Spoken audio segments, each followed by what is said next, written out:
Will the Disaster Recovery, International Affairs, and Planning Committee meeting of June 3rd come to order? The time is now 1:33. If everyone could please silence their cell phones or any noise-making devices, that would help our cause. Members, in accordance with the Sunshine Law, if you are not in the council chambers, please identify by name who, if anyone, is in the room, vehicle, or workspace with you today. Minors do not need to be identified. Also, please see the last page of the agenda for information on meeting connectivity. My name is Tamara Paulton. I'll be your chair for today's DRIP committee meeting, and with us, we also have committee vice chair, Nohelani U'u Hodgins. Aloha Winala. Aloha Chair, aloha everyone. I'm at my private residence at my dining room table right now. And I also have 3 minors with me. My oldest son is an adult legally, but he will be leaving soon. Thank you. Thank you. And Member Kalanoi Batangan may be excused. We also have Council Member Tom Cook. Aloha Winala. Aloha Winala, Chair, and looking forward to today's meeting. There's no testifiers at our Kihei office because it's closed for the week. Thank you. Thank you. Next up, we have Committee Member Gabe Johnson. Aloha Winala. Aloha, Chair, Council members, committee members. There's no testifiers at the Lanai District Office. I'm alone in my house, and I'm here and ready to work. Thank you, Chair. Thank you. And next up, we have Council Chair Alice Lee. Aloha Winala. And Okidoki. Hello. Yeah, Oki. And aloha Winala. I'm home alone in my workspace, except I have one minor feline who's taking a nap. Thank you. And next up, we have Committee Member Kiani Rollins Fernandez. Aloha Winala. Aloha awina la, Chair. Aloha awina la kako. My Molokai Nui Ahina. I'm at my private residence.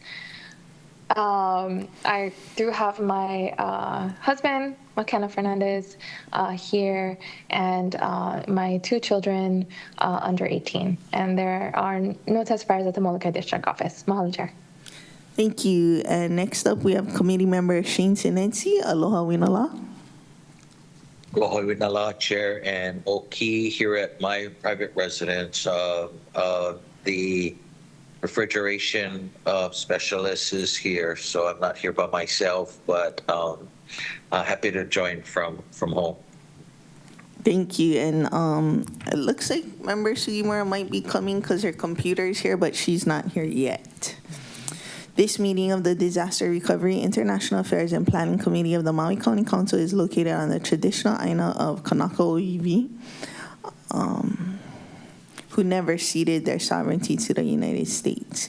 We recognize that Her Majesty Queen Liliuokalani yielded the Hawaiian Kingdom to the U.S. in duress under threat of violence to avoid the bloodshed of her people. We further recognize that Hawaii remains an illegally occupied nation state by the U.S. as documented in a 2021 scholarly article for the National Lawyers Guild Review by Andrew Reed, adjunct professor of law at the University of Denver Sturm College of Law.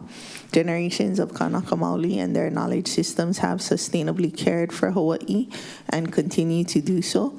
We're grateful to occupy this space and learn the ways in which we can contribute. As a committee, we seek to support the varied strategies that the indigenous peoples of Hawaii are using to protect their land and their communities and commit to dedicating time and resources to working in solidarity.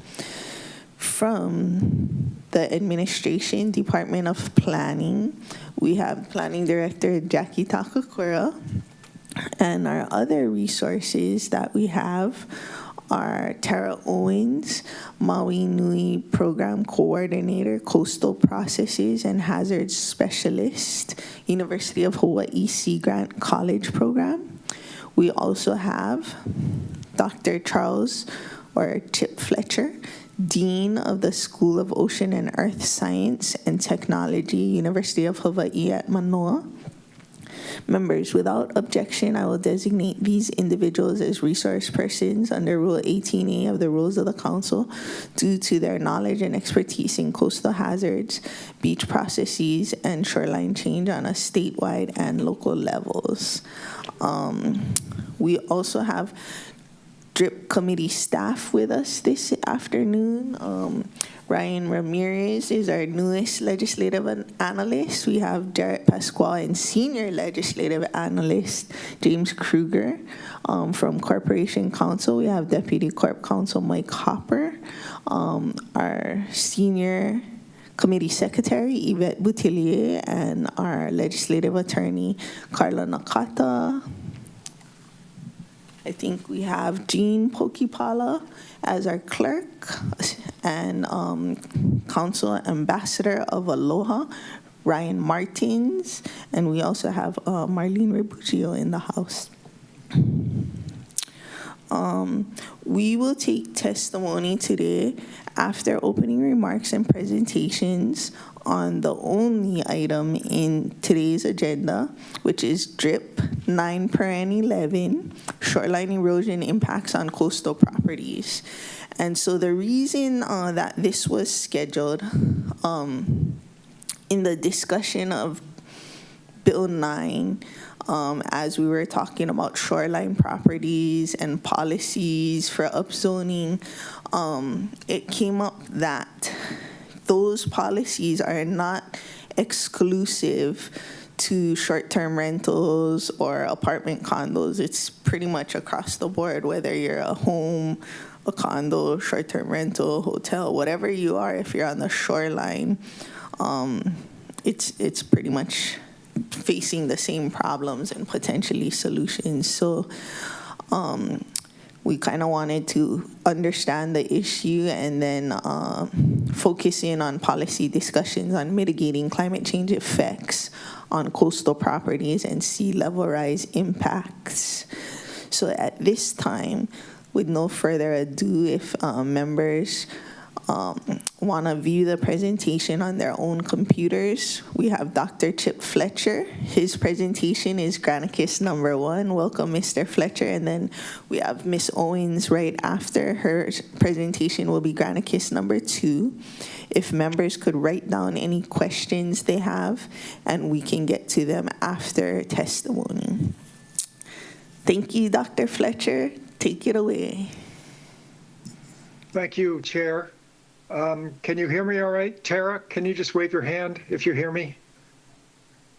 Okay, great. Let me share screen.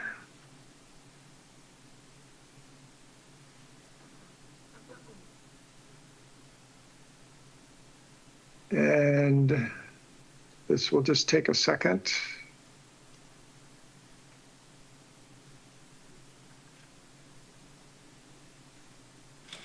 Can you see my first slide? And I can't see you, so if someone would say yes. Yes, we sure can.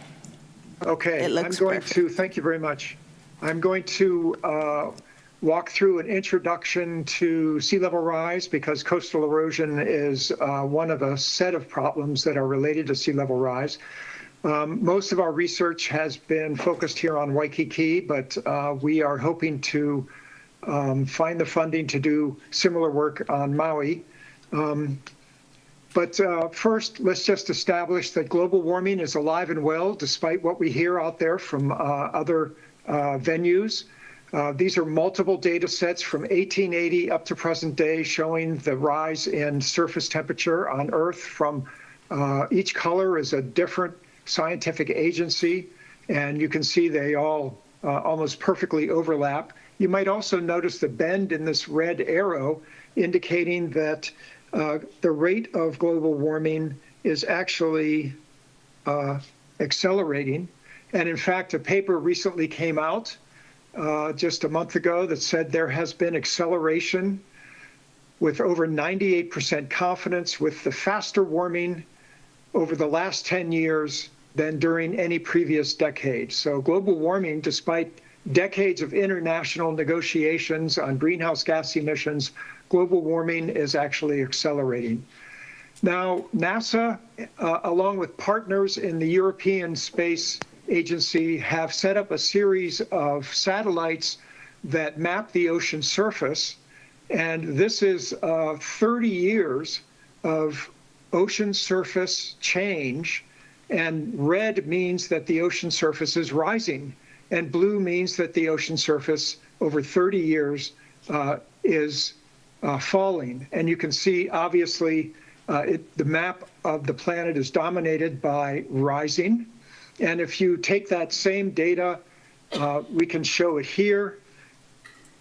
And it shows that the rate of sea level rise has doubled in the last 30 years. Satellites began collecting this data in 1993. And for the first decade or so, it was rising at a little over 2 millimeters per year. But now the global rate of sea level rise is over 4 millimeters per year. We also have a set of satellites that measure gravity. And this is relevant if measuring the ice of our planet and also the density of the ocean water as it warms. And so here is a gravity record of Greenland. You can see since 2002, the gravitational field on Greenland has decreased, and this is due to melting of ice. In fact, you can see the summer snow, the winter snowfall, the summer melt, the winter snow, the summer melt, a very detailed record indicating that Greenland and the continental ice sheet on Greenland is indeed melting due to the warming air. And that meltwater is flowing into the ocean. And Antarctica, down at the South Pole, is also experiencing net melting. You can see the same satellite record shown here. And one area in particular called West Antarctica with these deep red colors is now in a status of irreversible retreat. And here you see Thwaites Glacier. Circled in red are fracture patterns as the glacier begins to separate from the main ice sheet. Over the last 2 decades, the rate of flow of Thwaites Glacier into the Southern Ocean has more than doubled. And this is also contributing to sea level rise. We also have ice around the world's mountains, and that same satellite that measures the gravity field tells us that every mountain glacier complex on the planet, from Alaska to Western Canada to Iceland, North Asia, Central Europe, Southeast Asia, these are all also melting, and the amount of mass is decreasing. This is the overall change in glacier mass over the last 23 years. Glaciers being mountain alpine glaciers, and of course, continental ice sheets being what is on Antarctica as well as what is on Greenland. So the world's glacier mass loss is 18% larger than loss from just the Greenland ice sheet and more than twice the Antarctic ice sheet. And since the year 2000, mountain glaciers in total have lost 5% of their mass globally. So the world's ice is melting and contributing to sea level rise, but also the world's oceans, which are cooler than the air, are busy absorbing heat and therefore thermally expanding. And this represents the majority of sea level rise. 38% of sea level rise is due to the oceans absorbing heat from the air.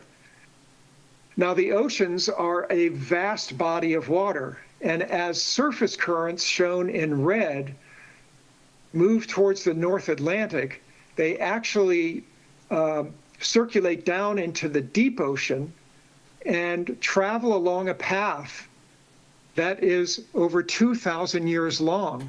And the entire time they're traveling through the deep ocean, they are causing thermal expansion. So this, what's known as conveyor belt circulation, this three-dimensional circulation from the surface ocean to the abyss to the deep ocean, is now committed to thermally expanding for millennia, which on a human time frame means that sea level rise is essentially unstoppable. And in fact, the Intergovernmental Panel on Climate Change report that came out in 2021 said that sea level is committed to rise for centuries to millennia due to continuing deep ocean warming and ice sheet melting, and it will remain elevated for thousands of years. The truth is you cannot unheat the ocean. And so this is a permanent condition that we in Hawaii and every other coastal community in the world is now dealing with as it accelerates and becomes worse and worse. It is an unstoppable reality as we attempt to change our policies to accommodate this fact.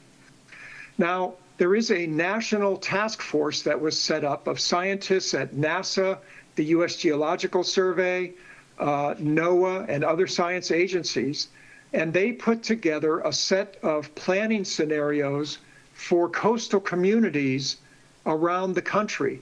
And each blue dot here is a tide gauge, and you can see the set of tide gauges that we have in Hawaii. And their scenarios are very simple.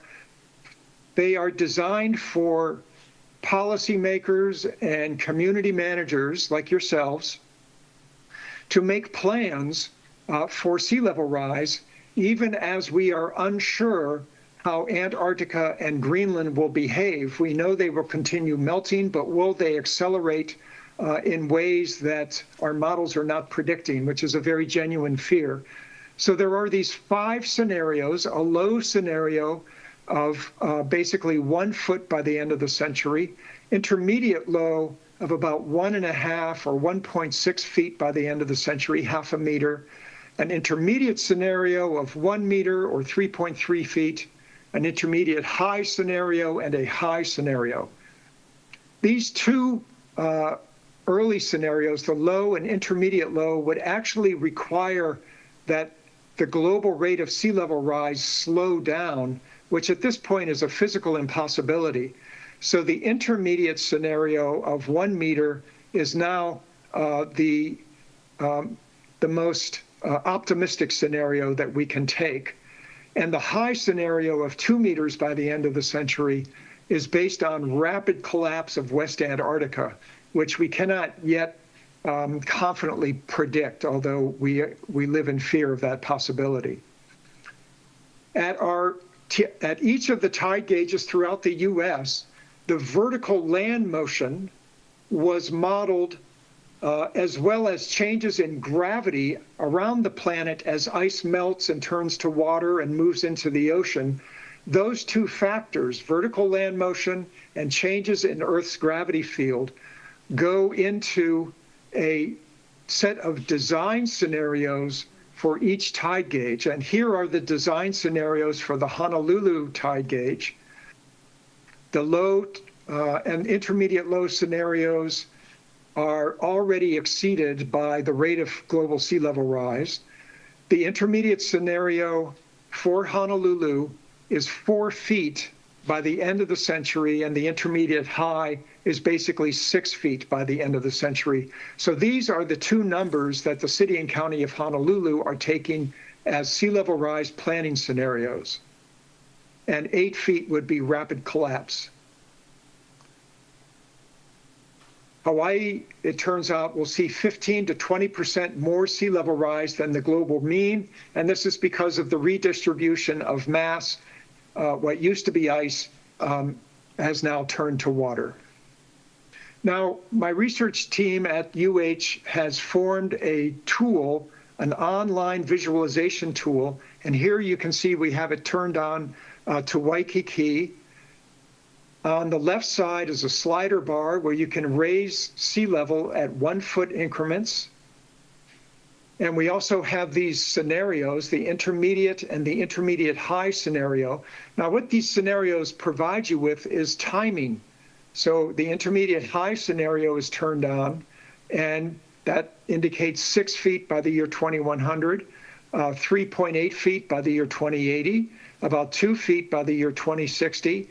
And if I were to click the intermediate button over here, these numbers would change and we would see a different set of chronology. And over on the right side, these are all different types of impacts from sea level rise that I'm going to walk through with you next. It's easier to see the impacts on a grayscale map, so that's what I'll be showing. And here is our model community, a coastal community with a buried drainage network where stormwater flows into the gutter and through a series of pipes into the ocean. And underneath this coastal community is a coastal aquifer, which is typically brackish, and here is the ocean. So let's simulate higher sea level, and we get marine flooding.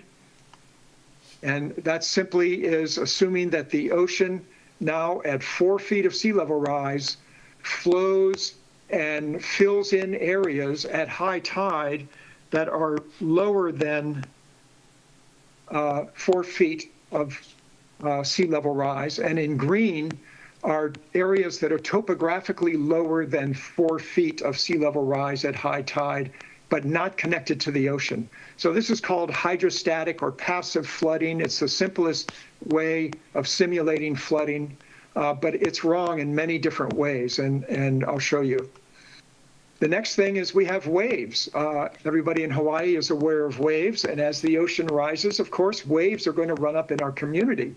So we have modeled wave run-up around Oahu, and this is the community of Ewa Beach, which is just to the west of Pearl Harbor.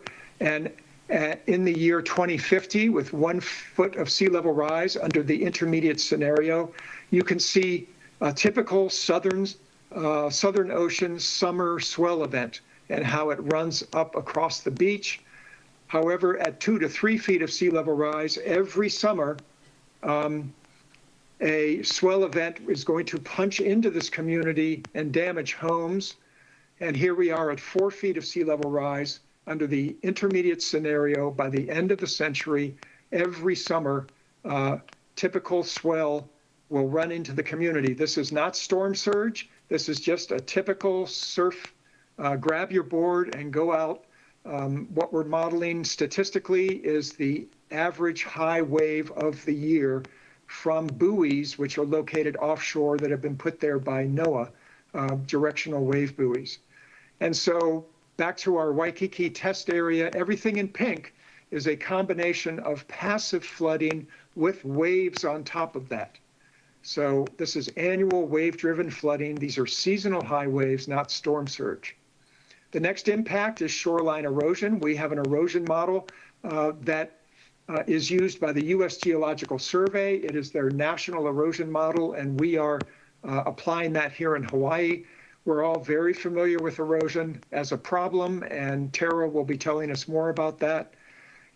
I want to point out that erosion as the shoreline retreats also exposes cesspools, which are responsible for causing pretty serious coastal pollution. And here is our erosion model run on the north shore of Oahu. This is the Sunset Beach area. Sunset Beach Park is right over here where I'm circling with my cursor. So this is today's veg line.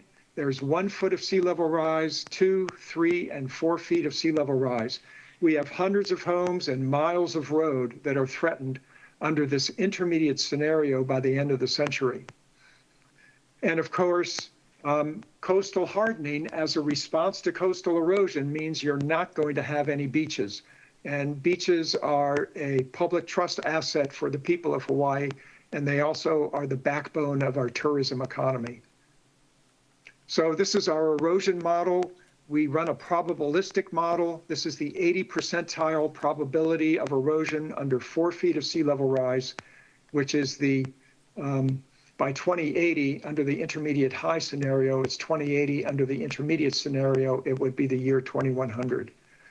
The next thing is drainage failure. As sea level rises, it flows into our storm drain system, and it can stop drainage, and it can even backflow out of the storm drain system and cause its own flooding. Here is Waikiki during a king tide, and also Mapunapuna, which is behind the airport in Honolulu. So this is the failure of the storm drain system, and every red dot is an individual storm drain culvert, which is blocked with salt water at 4 feet of sea level rise. And the green is actually discharge out of the storm drains of salt water at 4 feet of sea level rise. So this is a totally different type of flooding.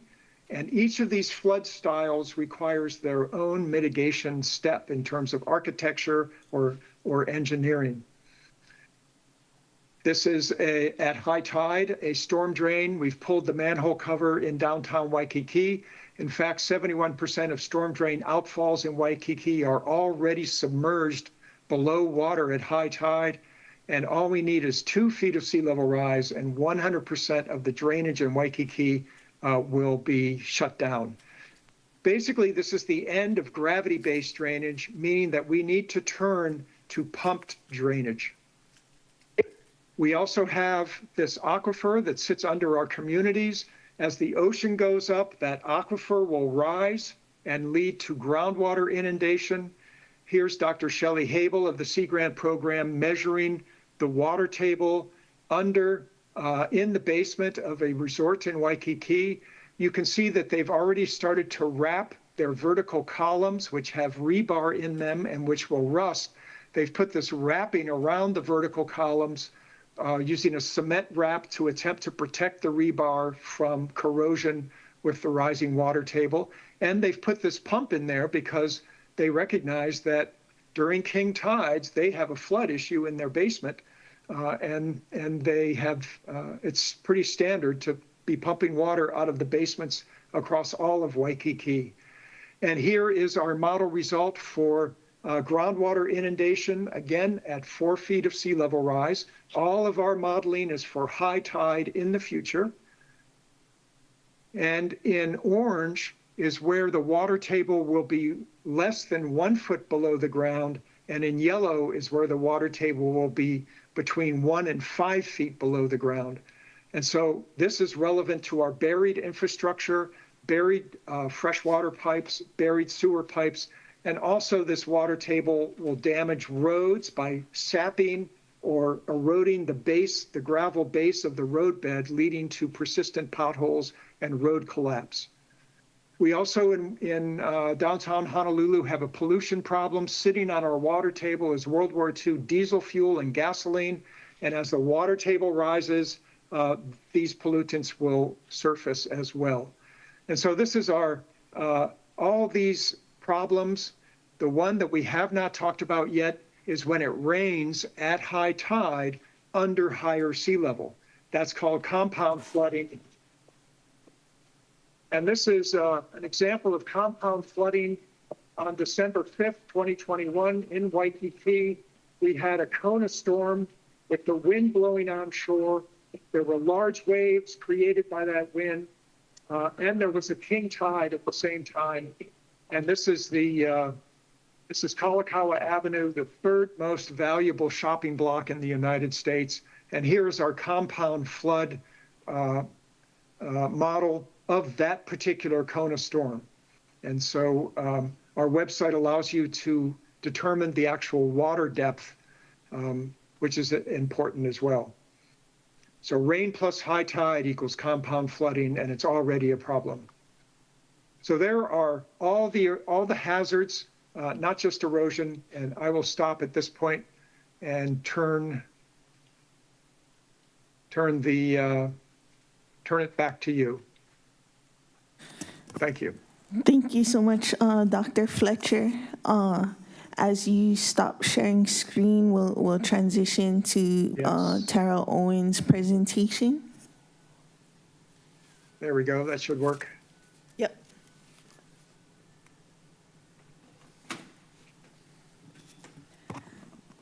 Okay, I'm up. Oh, Ms. Owens, before you start, I did want to recognize that Councilmember Sugimura has joined us right before the last presentation. Aloha Winala. Aloha. Sorry for my tardiness. Nice seeing you, Tara. Nice to see you as well. And Dr. Fletcher. Nice seeing you too. Aloha. Aloha, everyone. This is Tara Owens. I am a coastal scientist with the University of Hawaii Sea Grant College program. I live and work here on the island of Maui, and I am closely connected to the planning department. So we work very closely on all these coastal issues, But I do not speak for the department, and we have the department here for the discussion as well. Thank you, Chip, so much for laying the scientific groundwork, because that frees me up to show we'll take a tour of what's happening here on Maui in terms of impacts and some of the proposed or even some of the actually completed solutions.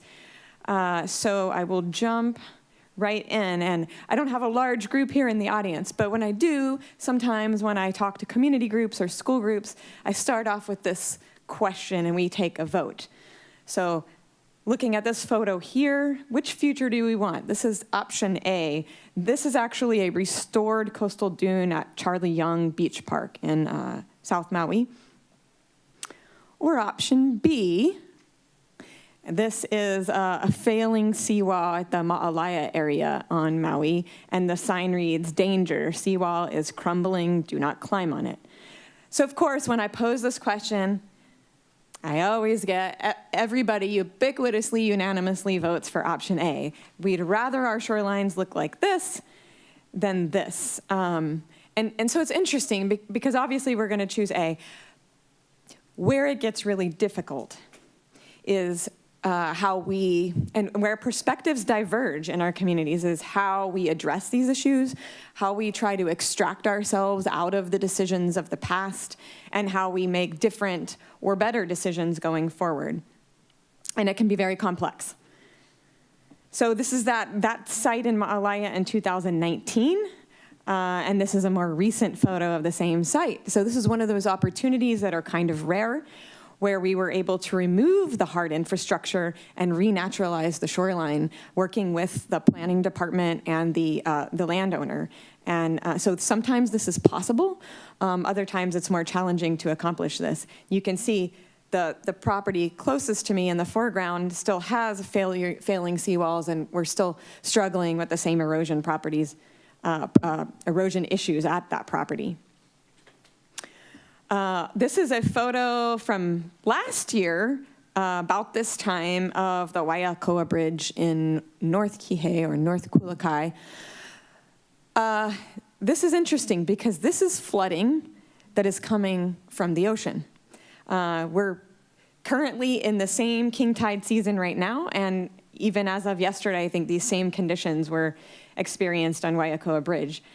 So sometimes the water is coming from the ocean, like this, and then other times the water is coming from the land, and so we'll look at some of those issues as well. This is a photo that's been in my slide sets. This is from 2017, nearby along this stretch of South Kihei Road, and you can see how close the high wash of the waves is to the road and the road bed. And we've always been concerned about what we're going to do with this road and other segments of the road when it becomes really threatened. And that is coming to life right now in real time. This is that same area last August. You can almost decide what's happening in the photos by the dates. So then again, this one is August. This is our king tide season. May, June, July, August, we get the highest high tides of the year. And if you couple that, sometimes it's just high tide, or if you couple it with waves, as Chip mentioned earlier, then it can be a pretty destructive circumstance. And we've had repeat events where the road bed is undermined, as you can see, or overwashed, as you can see in these photos. This is different area along South Kihei Road in front of the old Maui Lu, or now Maui Bay Villas, Isana area. This photo actually represents damage to the roadbed coming from inland. So when we have these Kona storms with a lot of rain, the water washes down the roads, and then it waterfalls over the edge of the road and pushes the sediment away. And then we can have road undermining that way as well. So we have a situation where we are having double whammies. This is a condominium in North Kihei. Same story here. We have issues where we have water coming from the land and water coming from the ocean. Probably most of you have seen this or are aware of this, but there were floods in 2025 that undermined or washed away the soil from below the building, and a portion of the building collapsed. And then a few months later, during king tide season, you can see that the ocean is coming up and trying to consume the same area. Then this year, same thing, another inland flooding event during a Kona storm weather event, and the building was further undermined and fully collapsed and is now actually slated to be demolished. It is unrepairable. This is, I know, a topic of discussion that has come up recently in I think the budget discussions. This is a really precious place on the North Shore of Maui, the Mantukuji Mission, 100+ year historic structure, culturally significant to the community, but erosion on the shoreline is threatening the historic mission building. Temporary erosion was placed there a couple of years ago in the form of those sandbags you can see along the shoreline there. But it doesn't stop the erosion. So I want you to notice what is in the yellow circle there. This metal object is actually a gas line that used to feed into the crematorium. And you can see where the erosion scarp is relative to that. A year later, you can see the distance between that same object and the shoreline. So what has actually happened here is the sandbags were installed, and when you install a hard structure, what happens is that it focuses the wave energy on the part of the shoreline that is not reinforced, and it's called flanking erosion or end scour. And so the erosion is becoming more rapid at the end of that seawall structure. And you can see how it's leading to rapid erosion. This is an example in West Maui. This is a condo in Keonenui Bay. I'm sure many folks have seen this as it's been progressing as well. I guess in the recent past, the building you can see in the background, there's a 12-unit building that was undermined by the water as it gets underneath the structure in the lanai. The material liquefies. You get sinkholes. The building was reinforced 3 different times and failed again and again each time. So those 12 units have been vacant now for, I don't know, it might be nearly 4 years because the building is slumping and it's not safe for habitation. And then as of this year, the other side of the property that you can see in the foreground with these sinkholes, same story there. The seawall is being undermined. Mostly the conduit is here in this corner. The waves are running up under the seawall, expanding in each direction along the shoreline. And now the column of this building, this cantilevered building, has been fully exposed and undermined. So there's a large cavity underneath. This building is slumping and is also becoming unsafe for habitation. And these are difficult and complex issues to solve. A lot of behind the scenes conversations on how to respond to these issues in the short term and the long term.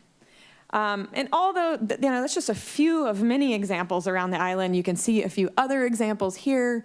We have issues with buildings, public infrastructure like the Baldwin Pavilion there in the middle that has since had to be removed because it was swallowed up by the ocean. And now we're working on restoring dunes in its place. Again, South Kihei Road, resorts in West Maui, Ka'anapali, and of course the highway out to the west side, which now is there's significant planning work underway to realign that highway because of these issues. Okay, so there are different contributions to these issues of coastal flooding and coastal erosion. One is the human impacts that can be land uses. In the old days, in the 60s and 70s, before coastal zone management law, buildings and infrastructure were built very close to the ocean, and now we're we're dealing with that existing infrastructure and the increasing and expanding impacts on them. Seawalls leading to beach loss and exacerbating erosion on neighboring properties, and a historic pattern of sand mining. On top of that, we of course have seasonal wave conditions. So Chip mentioned just regular seasonal waves. And in the South Shore, we get the summertime waves. On the North Shore, we get the wintertime waves.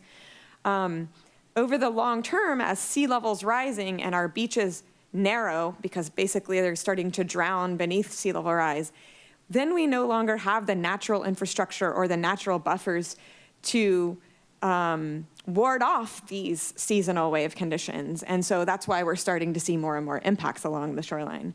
And then, of course, sea level rise, as Chip has already mentioned, and of course I will emphasize, is magnifying the impacts we're seeing. I won't dwell on this too much. I think this is very well understood these days. Shoreline hardening was something we used in the past to respond to erosion issues, but the consequences of that are now well known. You can protect development and infrastructure, but it's always at the expense of the beach.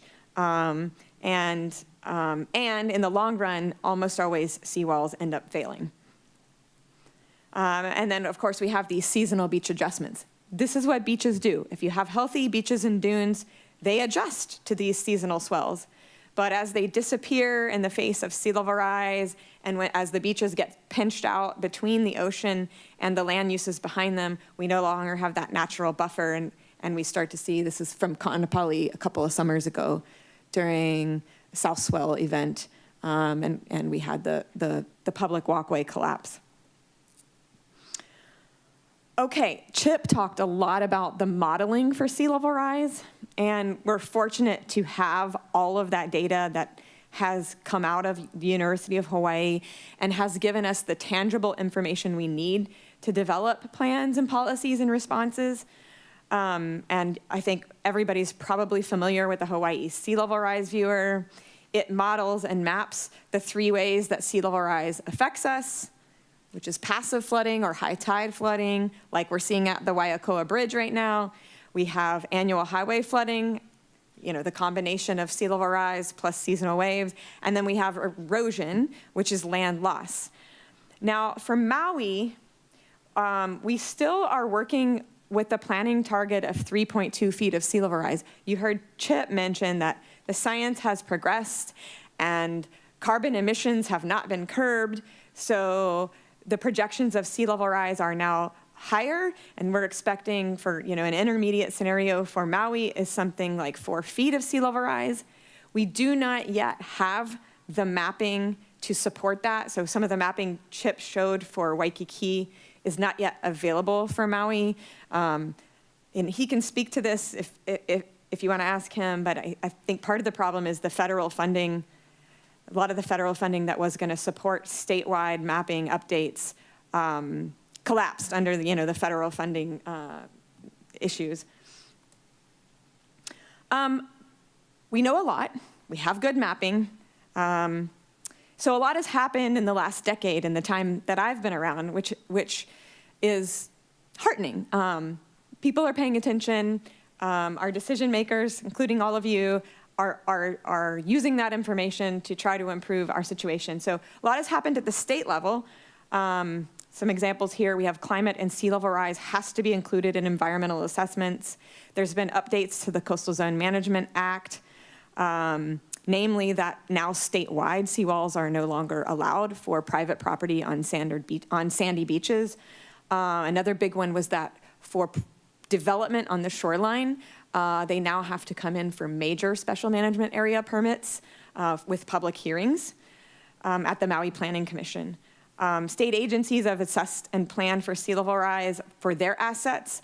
And then there are also now real estate disclosures. So when there's a real estate sale, the maps from the Sea Level Rise Viewer and the information has to be included in those real estate disclosures. And a lot has happened at the county level as well.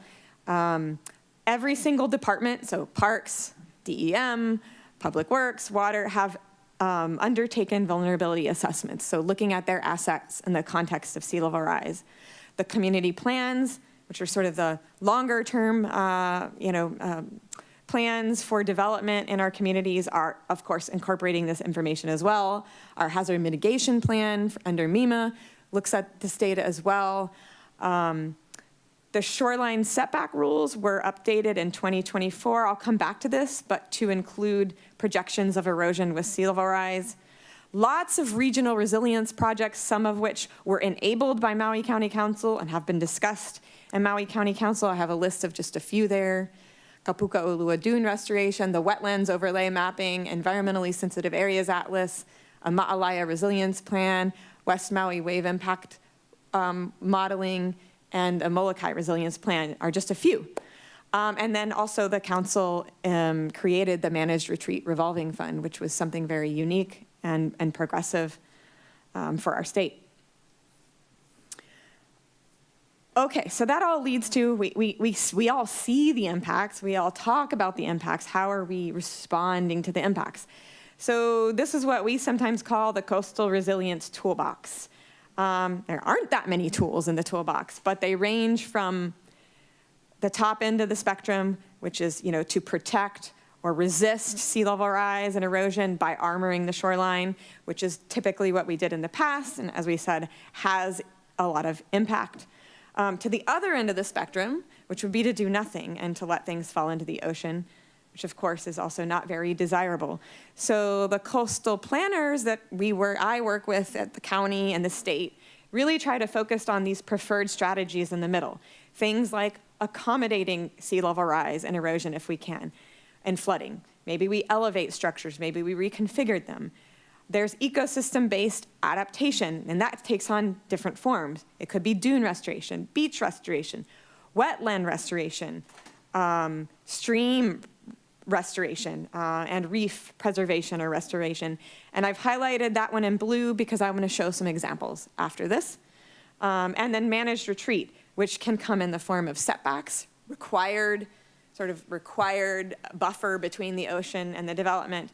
And it could be actual relocation of existing structures. And I'm going to show some examples of those as well. So we'll end with some proposed examples and some actual implemented examples, including some happy stories. It's not all destruction. One thing before I get into the examples that can kind of make a complex decision environment is that there are different jurisdictions on the shoreline. So you can see the picture in the right there shows that this red line sort of represents the high wash of waves. As high as far as the waves go during the season of the year when the waves are highest. That is the jurisdictional boundary between county and state. So landward of that, the county manages the special management area and does permitting for that sensitive area. Seaward of that, the state manages the conservation district. What that can mean to both applicants and us as planners and decision makers is that the resources, like the dunes and the beaches, can be bifurcated. And so decisions and permitting involve both the county and the state, and it requires a lot of coordination. And then if you get below the high tide line, it can even involve the federal agencies. And so the picture on the left, you can kind of see a good example of that. This is an undermined seawall on the North Shore. So the seawall, at some point, was trying to hold the line, keep the ocean out. But like as we mentioned earlier, nothing really stops the ocean, and so the erosion continued landward of the seawall. So you can see where the erosion scarp is. Once, as the shoreline moves landward, that becomes the state's jurisdiction, and then landward of that is county's jurisdiction, just to give you a visual example. Okay, so in terms of those examples, I mentioned ecosystem restoration. That can take the form of beach restoration. And you may all know that there has been discussed for many years a proposed beach restoration project at Ka'anapali Beach. Beach restoration can be a useful tool in the toolbox, but it's not without its issues. There almost never is a perfect solution. Beach restoration can be expensive, it can be difficult to achieve, it can have environmental impacts of its own, but also it can restore beach and public access, and provide at least a short-term restoration of that natural buffer between the waves and the development. So that is still being explored and I think pursued at Ka'anapali. Another example of that that's been discussed extensively here at County Council is the Kahana Bay project, which would involve, like Kaanapali, putting sand back on the beach, but unlike Kaanapali, also building T-head groins to stabilize the beach and slow down the erosion. And this project got stuck at, well, really both of them, at the funding stage. Okay, another example is Retreat. So back to the sea level rise viewer. This is zooming in. This is the Ke'awakapu area in the sea level rise viewer, again for 3.2 feet of sea level rise. You can see the red line is the erosion hazard line. Chip mentioned that's, 80% confidence that property will be safe from erosion if landward of that line for the 3.2 foot scenario. So after an extensive 7 or 8 year process, the Maui Planning Commission adopted the erosion hazard line as the shoreline setback line. So new development or redevelopment that comes in has to build landward of that line to try to be, safe siting for the property and the life of that property. Life of a new structure on the shoreline is just like 70 or 100 years. And I should mention that this is having a pretty strong influence on the rebuild in Lahaina on the shoreline. Another example of Retreat, I think a really good one it's proposed, but the planning is ongoing and it is moving forward, is the Paia Youth and Cultural Center on the North Shore. So we're looking at the youth center there, an iconic place for kids on our island with really unique programs that focus on, recreational activities centered on the ocean. But what you can see is those trees in the foreground are showing how much beach erosion we are experiencing. And regularly, when we have high waves on the North Shore in the wintertime, the waves actually enter the youth center building and they have to, ward off the sand overwash and the flooding. But they have been, for the past, 5 to 10 years, very proactive in planning for this situation. So the existing building we were just looking at is right here. If you can see the cursor, I know it's kind of faint. And they now have plans and designs to relocate the building here as landward as they can make it before you get to Hana Highway. So that is moving forward. In the planning process, they just published their environmental assessment for that. Back to Mantakuji Mission, we showed pictures at the beginning about the threat to the 100-year-old mission. Definitely something we're all concerned about. There are different responses being considered for the mission, but one I definitely did want to point out as possible is the relocation of the mission building on site. So they actually have some site plans that looked at relocation of the mission on site, so from its existing location to one that's more landward. Wouldn't fully get the mission building outside of the erosion hazard line, but it certainly would buy it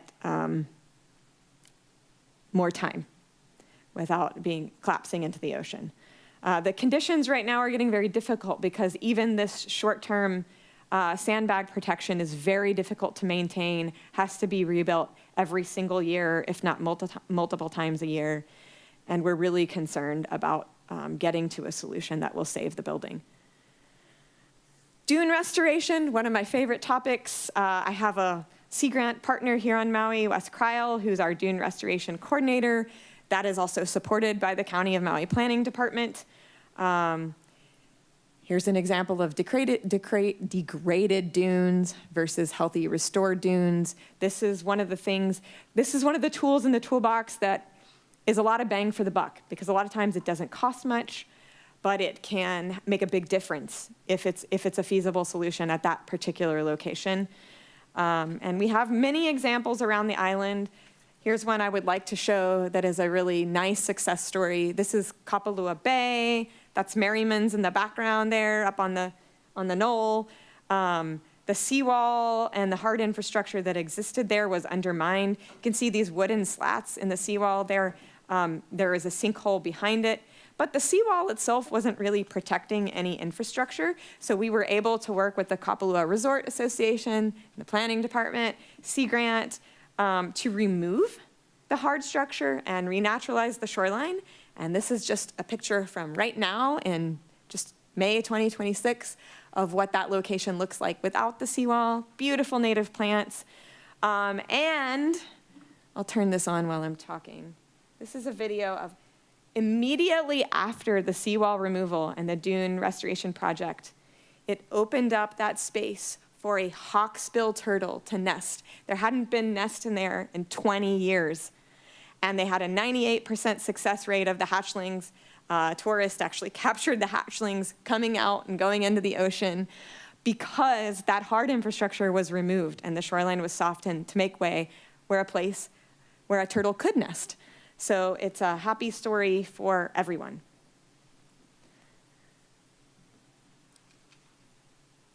Another ongoing project is at Kapukaʻolua or Baldwin Beach. So the area where the pavilion was consumed, you can see here we had a community planting day. If you visit the site now, you will see beautiful plants that are thriving and starting to collect sand and starting to gain elevation. And that is the natural process that can occur just by keeping the foot traffic off of the beach and allowing native plants to do what they do, to stabilize the shoreline and collect sand. And we have funding from the National Fish and Wildlife Foundations to sort of replicate what we're doing there in the footprint of the pavilion across all of Baldwin Beach, from the youth center to Vavau Point. There's a whole story to tell behind all of these things, so I'll just stop there for now and not spend too much time on it. I want to mention something else the County Council has had a part in. As of a couple of years ago, the County Parks Department established what we lovingly call the Dune Crew. This is under the Beautification Division, where they were able to establish new positions. There are 3 people on the Dune Crew. You can see Jenna Spellman there, she's the lead. Willie Dutro is one of the staff, and there's another staff person. These folks are now dedicated to working with us on dune restoration and managing dunes in all of the county parks. There's a lot of work to do. And we're so thankful for these positions. It's making so much more possible. Another example is a stream restoration. This is at Ma'alaya. So that area we were looking at where the condos are eroding or the condos are experiencing erosion. There's another very long story behind this, including the fact that there's this 422-acre parcel here that the county is looking to potentially acquire to allow eventually, maybe in 20 or 30 years, for the condos to relocate if that becomes the only option, and also allowing us to do conservation and restoration. But one of the cool things that I hope we can accomplish, and County Council funded this study that the planning department led with consultants to look at restoring Kanayo Stream. So right now, Kanayo Stream comes from the upper watershed lands that are managed by DOFA because they were purchased a couple of years ago. And then the water comes down and gets diverted from the ag days. The water was diverted along the highway in a channelized culvert and then through the condominiums and spews out into the ocean, pushing all the sediment out there with it, leading to massive decline of the coral reef here. You can kind of see a picture of that channelized condition when there's water and sediment in it. What the county would like to do is remove the diversion and put the Kanayo Stream back into the wetland like it would have once done, where the sediment can go and not go and get cleaned and not go into the ocean. And so I will end with that and leave you with this other last picture of a dune restoration project at Kamaole One Beach Park. You can see the County of Maui sewer pump station in the background there. This dune restoration project used sand from the Kihei boat ramp, was placed along the shoreline to restore the dunes and protect the pump station and the road and the other infrastructure. It looks different because we had a big erosion event a couple of years ago where a lot of this dune was sacrificed. But that's okay, because that's what healthy dunes do. They sacrifice themselves to buffer the infrastructure. And so we still consider that a success story, and the dunes are slowly starting to recover. Thank you very much for having me today and allowing me to tell these stories on everyone's behalf. Thank you. I'm sure we're going to have some public testimony, so we'll now move on to public testimony for DRIP 9/11. Written testimony is encouraged and can be submitted via the e-comment link at mauicounty.us/agendas. Testifiers wanting to provide oral testimony should join the online meeting via the Microsoft Teams link printed on today's agenda, or call in to the phone number, which is also on today's agenda. For individuals wishing to testify via Teams, please raise your hand by clicking on the Raise Your Hand button near the top right of your screen. For those calling in, please follow the prompts via phone. Staff will add names to the testifier list in the order testifiers sign up or raise their hands. For those on Teams, staff will lower your hand once your name is added. Staff will then call the name you're logged in under or the last 4 digits of your phone number when it is your time to testify. At that time, staff will also enable your microphone and video. Please ensure your name on Microsoft Teams appears as the name you prefer to be referred to as, or as anonymous if you wish to testify anonymously.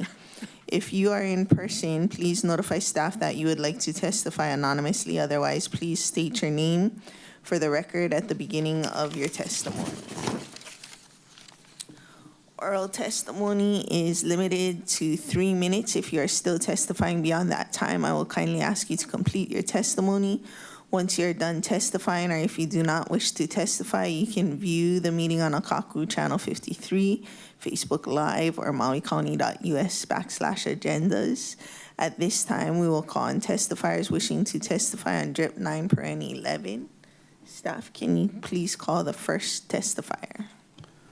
Thank you, Chair. We currently have a few people signed up online. The first up is Kai Nishiki. Kai, if you could please unmute yourself and begin your testimony. Thank you.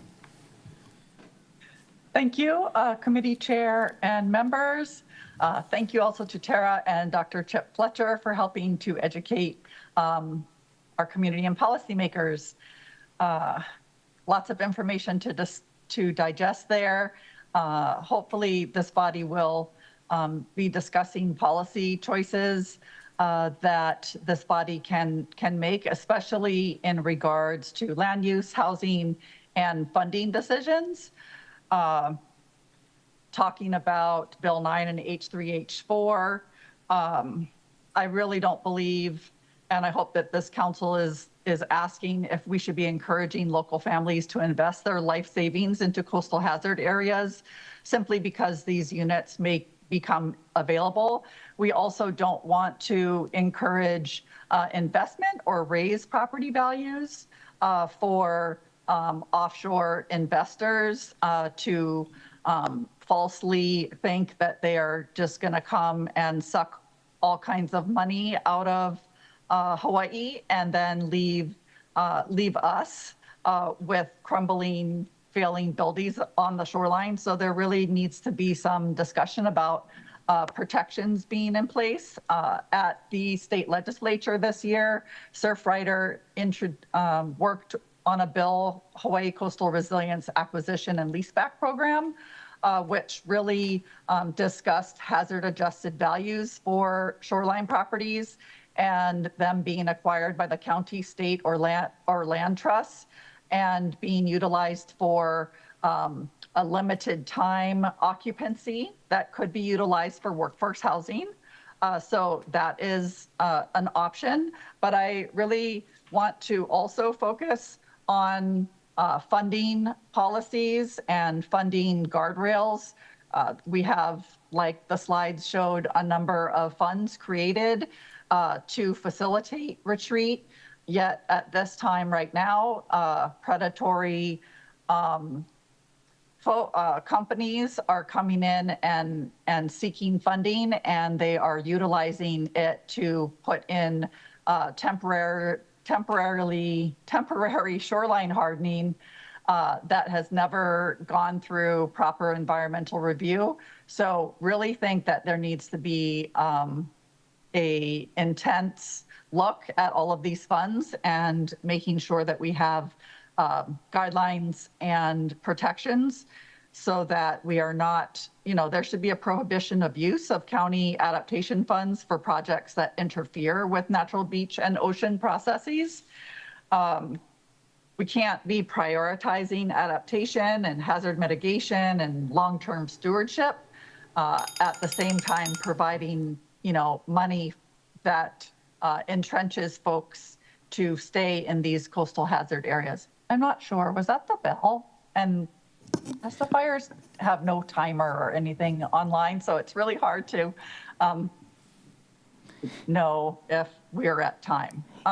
Yeah, that was the bell. If you can It was? maybe wrap Okay. it up in a few sentences or like 30 seconds or something. Okay, thank you. So yeah, with these discussions about sea level rise, doing nothing is definitely the worst option that we can take at this time. Everything only gets more expensive. Just within 1 year, we've seen huge increases in construction or relocation. So we got to get moving. Thank you very much. Thank you. Members, any questions for the testifier? Seeing none, thank you for your testimony. Staff, can you call the next testifier?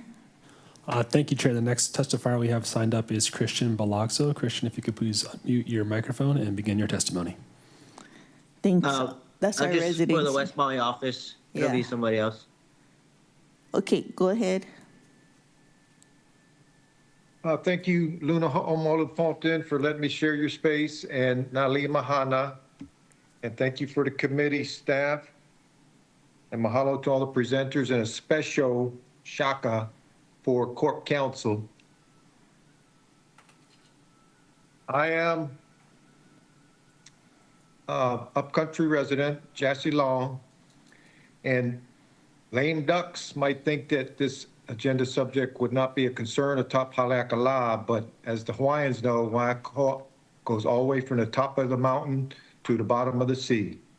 It's called the Ahupua'a system. What affects one, what affects us all. As I testified yesterday at the BFED committee, red alert, all hands on deck. We're in an emergency situation and there's no time to waste. We're on the Titanic and the experts are telling us there's an iceberg ahead. I've been trying to do my part and keep paddling, but ignorant people keep trying to distract and divide. I'm only one person, so I need kokua from anybody that can hear my voice. Anybody in a chamber sitting in the back aisle back there. Help is on the way. Resident Sukula, Bobby Pahia lives up there. He's a resident too. And for Kihei, vote for Kelly King. Aloha. Thank you, members. Any questions for the testifier? Seeing none, thank you for your testimony. Staff, can you call the next testifier? Thank you, Chair. Our next testifier signed up is Ke Apuuni Kau Hawaii Pai'aina. Aloha, this is a representative of from Ko Hawaii Pai'aina. This is this country, ya Ke Apuuni, and it's the restorations is cool, but if you guys really want to restore the land, you guys need to restore the true land title holders to that land, because they truly know how to take care and restore that land. Because it even shows on all the paperwork, maps out everything. Even when you guys do developments, you guys know that there's all EVs that are being built on from our kingdom maps, from even back in the day. that's just like another concern on top of that. Like if, cause like, yeah, restoration, but yeah, so please call the correct, and the descendants of the original title, which is the royal patents from Kamehameha III, and restore the if you want to really restore the land, you need to restore the people back to the land, period, point blank, because they should have the decision on their lands, on their kupuna's lands. So, yeah, and I request and demand you guys to do due diligence to find the Ohanas in that case. I mean, and restore them to the land again because it's their land. Royal patent is already recognized in the TMK already, and that's why. And I hear you, Rada, the one that had was talking right before me. That's why we have an archive.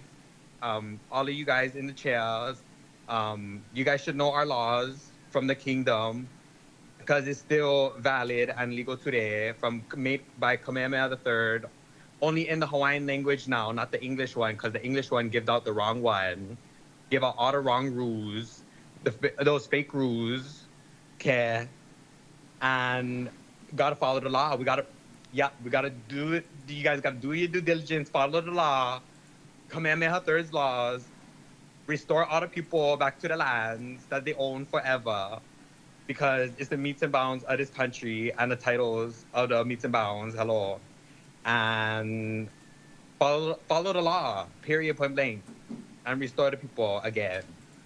How much I gotta say? Restore the people, period.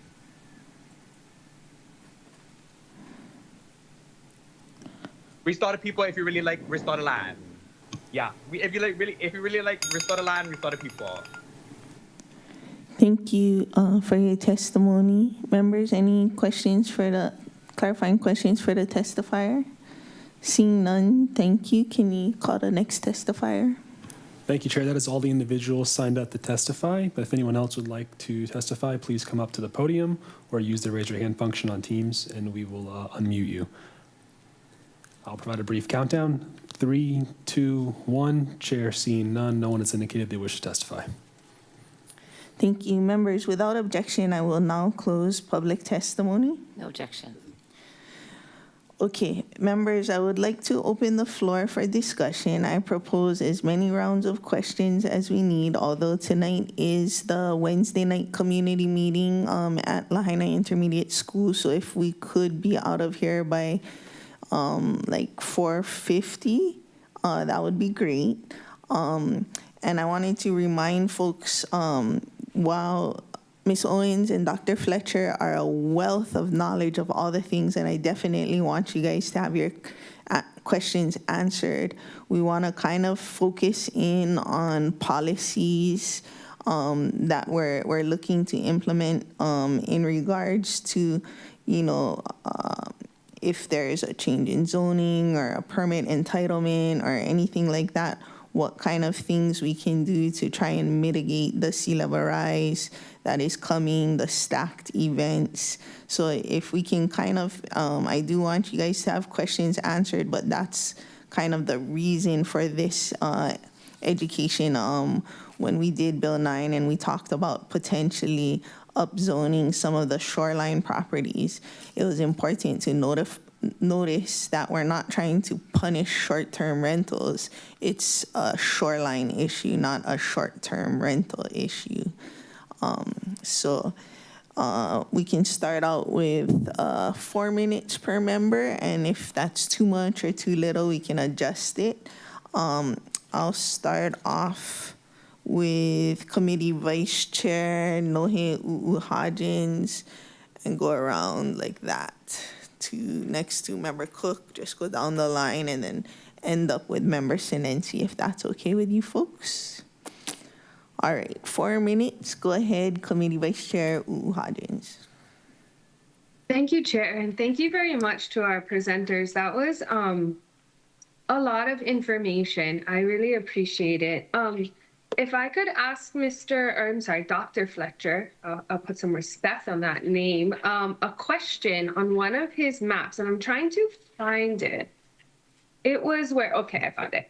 So it was where temperature change relative to a global average. And you had the red and the blue mapping. We have a lot of red at the top of our globe, and yet we have one circle, I guess maybe right under Greenland next to Canada, and it's just blue, and then it's super blue in the middle. Can you describe what's happening there? It seems like an anomaly. It's odd right there. Yeah, Yes. so You see that blue circle? Yep. What you've recognized two things. One is that the heating in the Arctic is 4 times faster than the rest of the planet. And this is because the Arctic Ocean is turning from white sea ice, which reflects sunlight, to dark ocean water, which absorbs sunlight and then re-emits heat. And so that's Arctic amplification. And the blue circle at in the North Atlantic is due to all the cold meltwater coming off of Greenland. And that meltwater is actually slowing down that overturning circulation that I spoke about. This is one of the consequences of global warming, is that we see these huge systems around the planet changing in what we refer to as tipping points. And we're wondering if the conveyor belt, the overturning circulation, exactly where that white arrow is pointing, we're wondering if that's going to stop at some point in the future. But yeah, the blue bullseye is cold meltwater coming off of the Greenland ice sheet. How is that affecting, if you know, the surrounding ocean and land of that area? Because we can see what's happening in Hawaii where we don't have that, and things are warming and expanding as you described. But I'm curious what's happening up there, since it's odd compared to the rest of the Earth. Well, the North Atlantic is currently the coldest in the history of measurements. The earliest measurements were taken by Ben Franklin when he would sail back and forth to Europe from the colonies. And it's colder now than his measurements two and a half centuries ago. And the current, the Gulf Stream, and then the descending current that goes down to the deep ocean there has slowed 18%. And the Gulf Stream has slowed. The Gulf Stream plays an important role. It brings heat out of the tropics up towards England and Europe. And so the result is that heat is growing in the tropics of the Atlantic Ocean tropical region. The heat is growing, and we're very fearful that that is going to power super hurricanes, because hot ocean water is the source of fuel for hurricanes. We have not yet seen cooling take place in England and Europe, but we may start to see cooling taking place up there. It's a balance between global warming and decline of heat delivery by the Gulf Stream, which would lead to cooling. And our models are not quite sure which one is going to win. Is it going to get colder in Europe or not?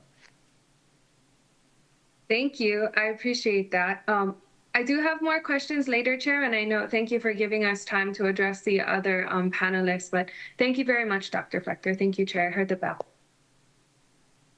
Thank you, Member Cook, your opportunity. Thank you, Chair. And thank you both for being here. Super comprehensive education and so my question, anyway, so big, the challenges, roads and everything. Could you describe, are there offshore solutions?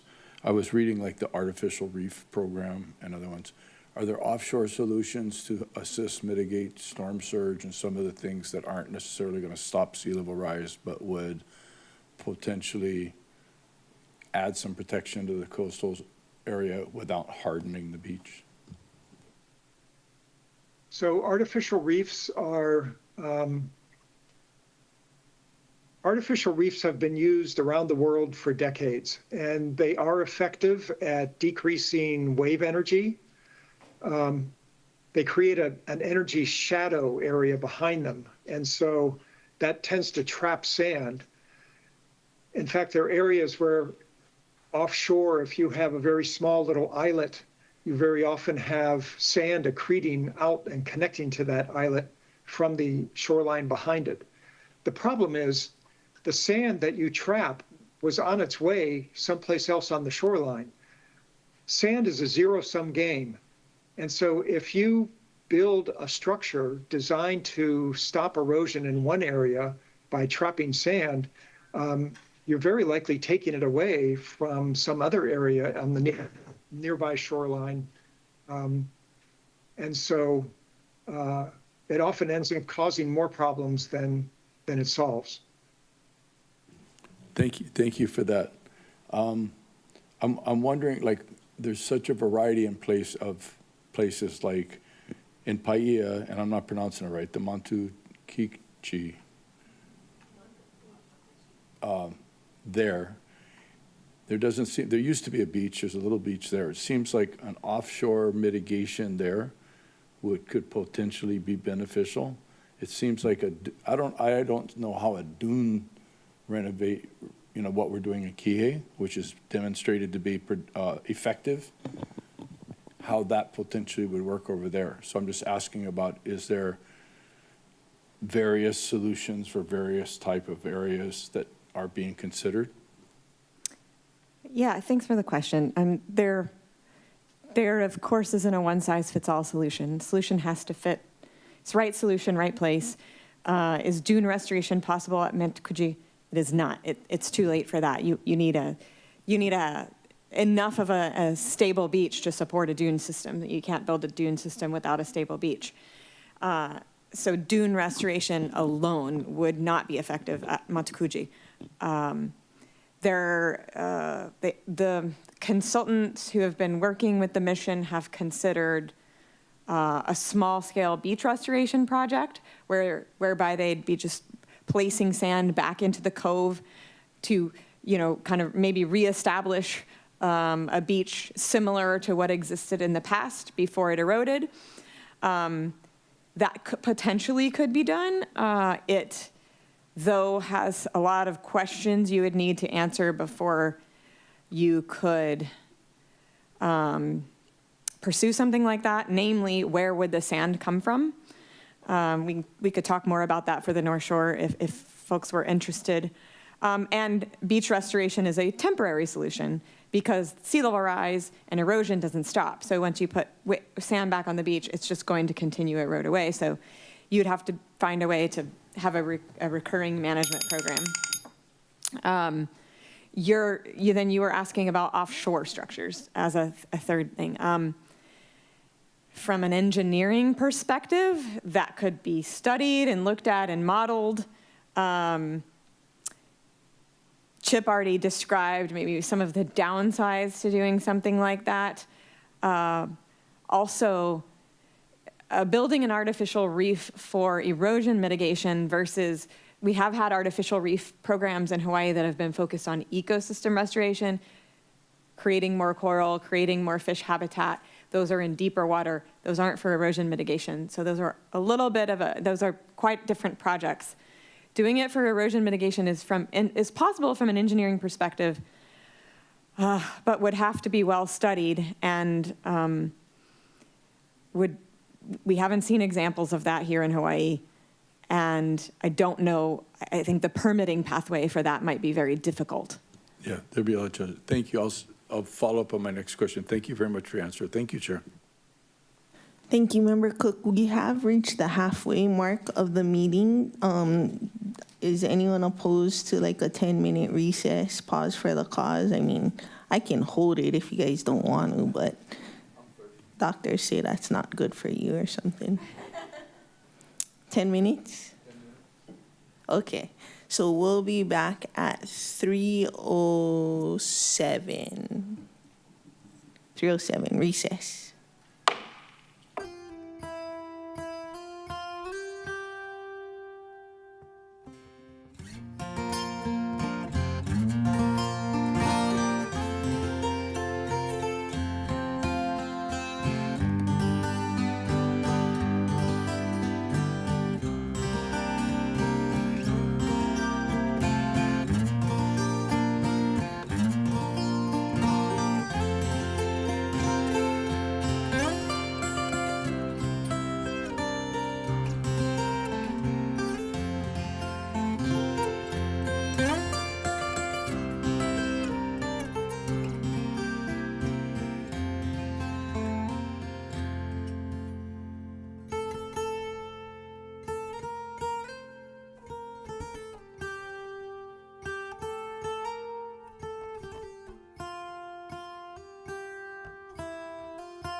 Will the Disaster Recovery, International Affairs, and Planning Committee meeting return to order? The time is now 3:11, and Member Sugimura needs to go, and it's been okayed by the members that she goes next for her opportunity. Go ahead. Thank you. So one of my favorite subjects, right? And Kahana Bay, when I first started looking at this, when I first met Tara Owens and the good work that you do, and I met Dr. Fletcher with a meeting that I was holding on the community, CFD, Community Facilities District, and I learned so much, and then we got stuck because who is gonna, it became a policy question about who's gonna accept liability for the problem that I think there are 9 properties were having. And then I heard this legislative session that this item, I don't know if it was with Kahana Bay, but it was basically taken up. And my basic premise for all of this is that we're an island state, so why do we not have solutions for this? And we should. And on our county perspective, through my committee at that time, a lot of the members were, I don't know, maybe not even in this seat yet, but we passed the Community Facilities District, and I think it's a solution, but the place that we got stuck, and then somebody, the reason why I bring it up is because somebody told me that in this legislative session, the legislature took this item up, so I want to know, or maybe have found a solution or a path forward. But the area that we got stuck in for a body, the county council, is because if we did the CFD process and went through the taxation, which is part of it, right, about getting this paid, then the county would then own the infrastructure, which you mentioned, which is the T-groins, and the future liability of maintaining it then would become the county responsibility. There was another part of this that the state then would own, basically it would be a state infrastructure because it's going to be in the ocean, and that's their kuleana. But it sounded like they would gladly give us the responsibility of maintaining it.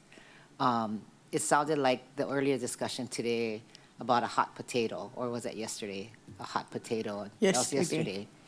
And I just wondered if there was something that you or Dr. Fletcher may have known that could help Kahana Bay or any of, the beach communities that you could share. Chip, do you want to take that first or me? I see your back. I don't know if he's there. I don't see him. Yes, can you hear me? Oh, okay. Yes. Yeah. Leaving structures behind that you have spent millions of dollars on is a very serious concern, and I'm glad you brought that up. The only solution to that, or the only management tool that I'm aware of, is to have money put in escrow to cover the cost of removal, along with the original construction. That's about the only guarantee I can think of. So, Dr. Was something done at the legislature that you could, I appreciate what you just shared, but was something else done at the legislature that could help us with this situation? I'm not aware of anything that was done at the ledge. A couple of years ago, as Tara mentioned in her talk, they did outlaw shoreline armoring on beaches, which I think was a wonderful, wonderful move. But as far as T-head groins, they are planning on putting those in Waikiki, so they are not permitted. They are a permitting problem. I think I can clarify if Chair, I'm allowed. Sure, that'd be great. Okay. Thanks, Chip, for kicking us off. And Council Member, I think there were 2 questions in there. One was your question about the policy issues that came up with the CFD, the Community Facilities District. Those have not been resolved as far as I understand, which is that the groins would have to be technically owned by either the county or state in order to be able to use the CFD. And up to this point, neither the county or state have been willing to accept that role. So that's sort of at a standstill. There was money in the CFD if it were created for future maintenance. So it wasn't so much a financial issue. It was more, I think, a liability issue, as you said. In terms of the legislature this year, there was a bill that went through and passed. And as I understand, it was originally created by consultants on behalf of Kahana Bay, but it would be applicable statewide. In the end, the bill allows, it's actually unclear what the bill is going to accomplish, but the bill allows property owners to develop, quote, adaptation plans or adaptation pathway plans that then can be reviewed by the Board of Land and Natural Resources, the state, BLNR, and then the BLNR may approve the adaptation plans or whatever is identified in the adaptation plans. But it doesn't require approval. So it's a bit ambiguous on what it actually accomplishes. So do you mean then, could I ask this question? Sure. Do you mean then that the T-groins, if that's going to be the solution for Kahana Bay, the next step would be, I love what Dr. Fletcher suggested, because that would then alleviate maybe some of our concerns from the county. A removal bond. Yeah, a removal bond. But are you saying then that if we were to go through the CFD process, then DLNR would have to approve this? That's either way, with or without that legislation. The groins are in the water, so they would have to be authorized by the Board of Land and Natural Resources. That's always been the case. Oh, that's always been the case? Yes. Okay, so nothing new then? Nothing really new there. Came out of the legislation? And the removal bond is a good idea and isn't uncommon. The DLNR OCCL does or is starting to more often require removal bonds even for temporary structures like sandbags. Oh, okay. So they don't become permanent when not intended to be. Okay. Oh, very interesting. Thank you very much, Chair. Thank you. Thank you, Tara. Let's backtrack to Member Rollins Fernandez for your 4-minute opportunity.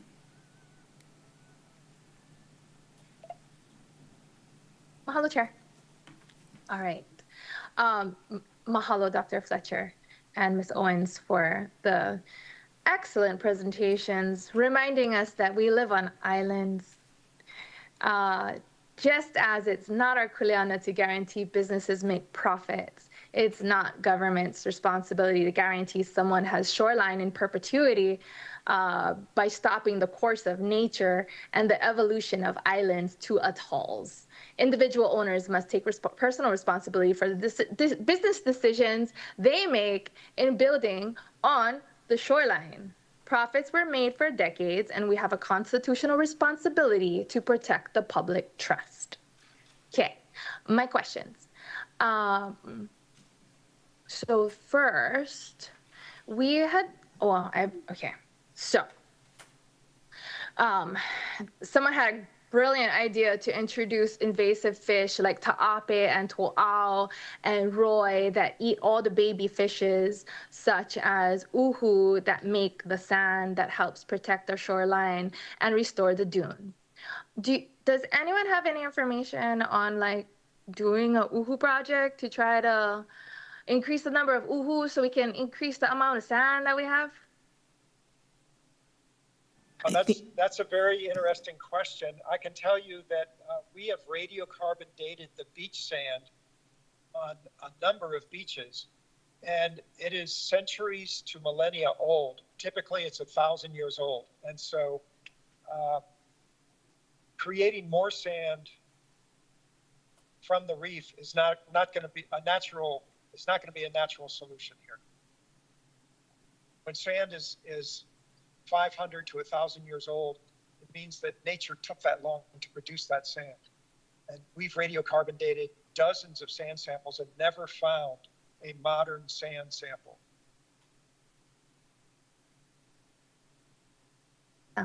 Isn't sand doesn't sand also include like the decaying of like the reef, the rocks, the shells? I mean, and that happens today. Yes, all that happens, true, but not in quantities large enough to build our beaches. Our beaches are made of sand produced by the reef through all the mechanisms you just mentioned over the course of thousands of years. So replenishing the Uhu, while that is good for ecological reasons, is not going to result in a new source of sand coming to our beaches. Right, not immediately, but right. Our generation, centuries from now, would benefit. So is the answer to my question no? I know you cannot catch blue uhu on Maui except for like pana uhu. And there, I think it's slot. I'm not sure if it's slot size, like you cannot go too small or too big because the really big ones produce more. But I think that's the extent that I'm aware of DLNR's protection of uhu, which, I mean, the pana uhu looks like it has teeth, so maybe they should add the pana uhu to the uhu, the blue uhu prohibition, but the people that I know catch pana uhu would not be happy with me suggesting it, so you didn't hear that from me.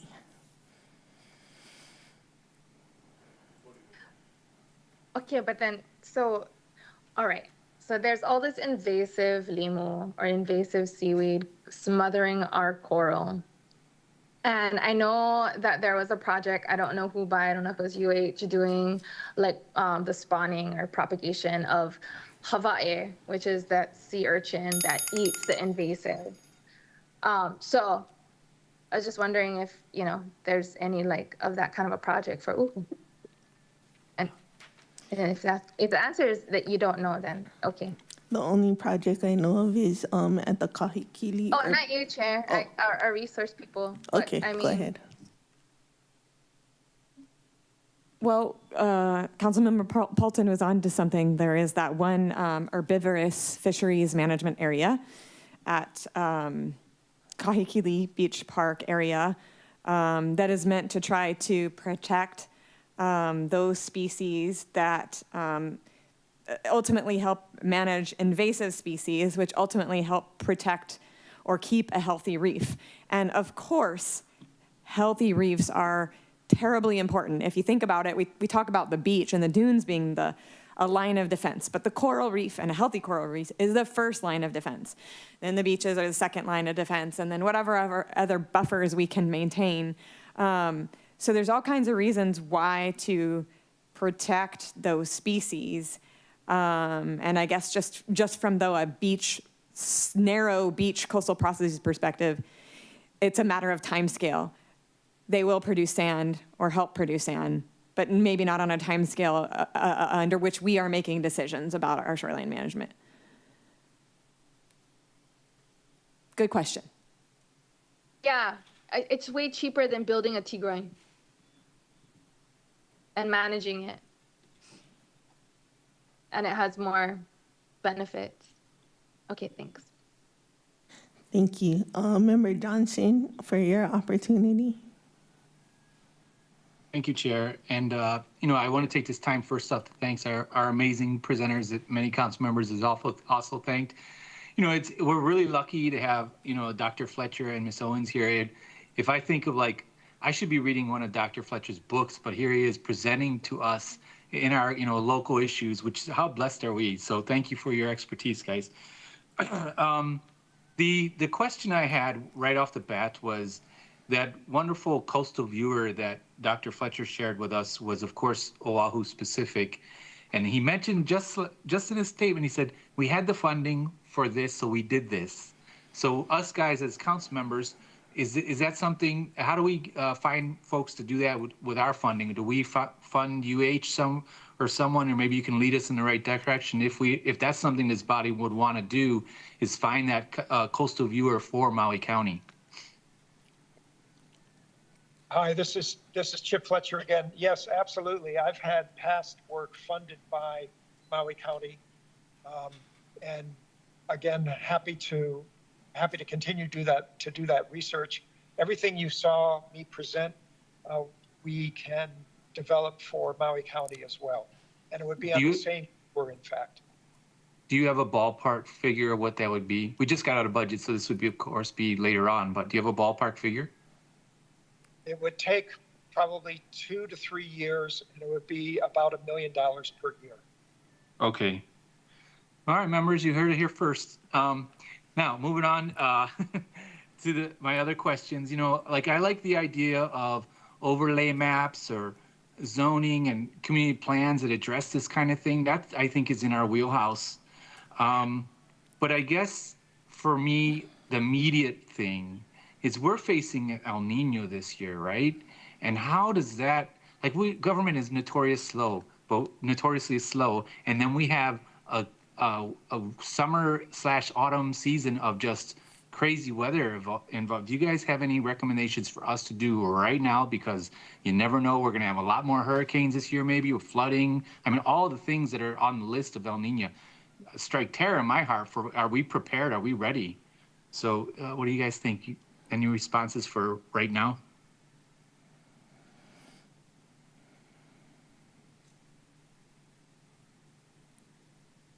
Well, my response would be that El Nino years are characterized by weather on steroids.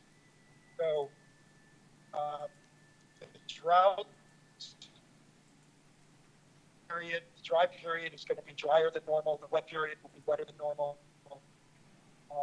Tropical cyclones, we're projected to have anywhere between 5 and 13 tropical cyclones in our neck of the woods.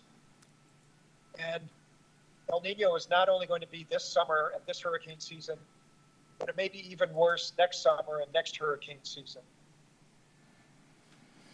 So, you know, whatever you can do to clear drainage ways, to reduce fuel loads on your fallow lands, these are important steps to take.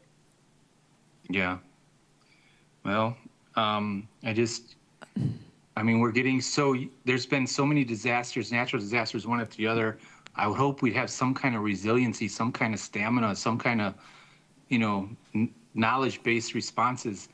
But again, government moves so slow. I'm just trying to find the solutions for today when it's going to happen tomorrow, right? It's really tricky because we're not so nimble.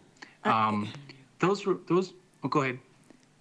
Well, I just wanted to really reinforce that because most of the solutions we're looking at are years, you know, take years to achieve if we're relocating buildings or we're designing and building new structures, things like that take years to achieve. But in addition to the things that Chip identified, one of the major concerns with the strong El Nino conditions are large waves, large and persistent waves.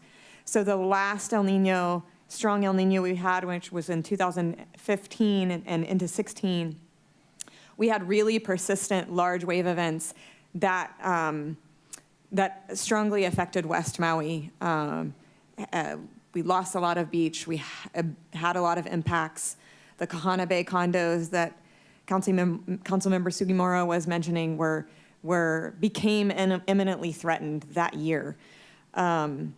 Those are big concerns. I guess one thing we can do is at least not be surprised by them, because sometimes when we're surprised, we respond in ways that are more destructive than just kind of taking a pause and allowing some sort of natural recovery, which can happen in sometimes in some places. So that's one thing. Be ready to not be surprised.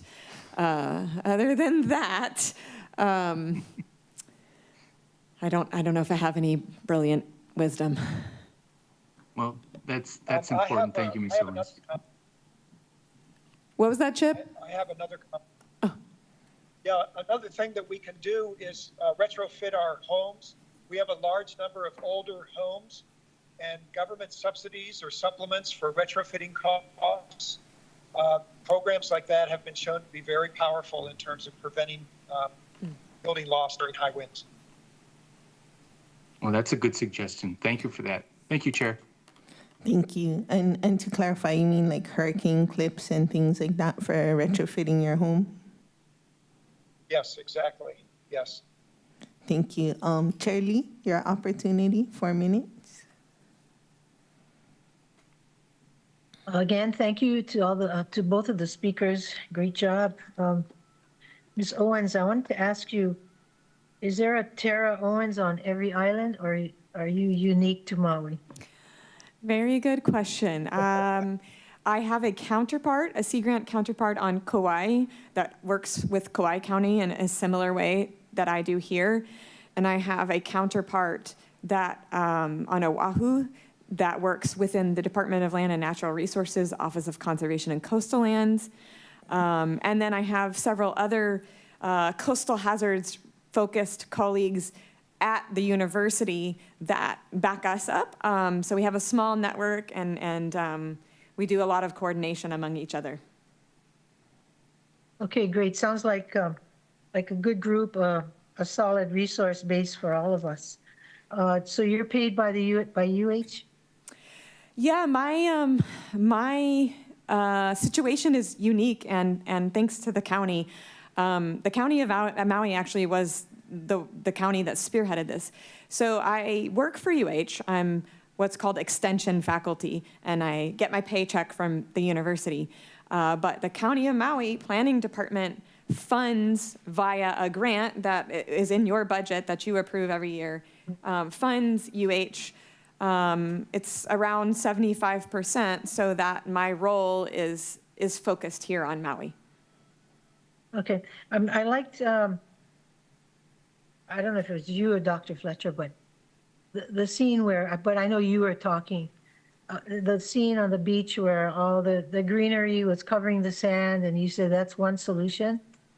It's good to see, practical, reachable, attainable solutions. I'm sure that we don't have the resources to stop the melting of the ice in Iceland, Although I'm surprised somebody didn't come up with a solution to freeze more of that water, But anyway, just for our neighborhood, it's important to have those kinds of solutions that you mentioned that are practical and within reason, inexpensive, and what we can all work toward. And maybe when you get together with your other cohorts, you could come up with a guidebook for all of us so that we, as policymakers, stop, making quick decisions, like you say, more thoughtful decisions, and not decisions that are, what do you call that now? When you draw from the hip, okay? And this way, we can give more thought, and even the funding part of it would make more sense, and we can plan on those kinds of things if we had something more concrete to work with, rather than every day is a new day, Thank you for that comment. You reminded me of a few things that might be worth mentioning. It relates back to the previous questions from the other council member. Dune restoration is fun, and it's easy in the sense that it doesn't cost as much, and it's easily permittable, and we can use it in many places. But for some of the more extensive issues where roads or buildings are imminently threatened, it's not a tool it's no longer applicable. So in addition to doing those types of things, which we would love to do more of, we are, from a policy perspective, I think, going to need to prioritize the harder solutions, the ones that are harder to achieve, like realigning and relocating infrastructure. South Kihei Road is the one that's coming to mind right now, because we have seen just this winter the repetitive losses along the road there, and that's becoming what used to be maybe something that would happen every 10 years. is now becoming an annual or sometimes many times a year event. And so it's very difficult for the county. Public Works has to, they have a mandate to, maintain the road and maintain access to homes and businesses. At the same time, though, we know that the road is not sustainable for much longer. And so there's money being spent on repairs multiple times a year. We have to look at the benefit cost of this going forward. And finding materials to repair the road is becoming even more and more challenging. So while we can use some of the easier tools, we also need to be looking at the harder solutions. How are we going to prioritize an alternative to South Kihei Road? And if we don't get that started, if it isn't a priority or a policy mandate, we're going to be stuck repairing a road that might not be repairable going forward. That's just one example. Thank you very much. Thank you. My time has expired. Thank you. Thanks. Thank you, Member Sinenci, for your opportunity. Mahalo, Chair, and mahalo, Dr. Fletcher and Ms. Owens for the presentation this afternoon. Dr. Fletcher, when you spoke about the Waikiki and the recent floodings, here in Kahului, we have the stormwater drainage system, which kind of takes out all of those stormwaters out to Kanaha Pond and out into the ocean. Does the Alawai on Oahu kind of do the same thing, or is the Alawai also at those high levels?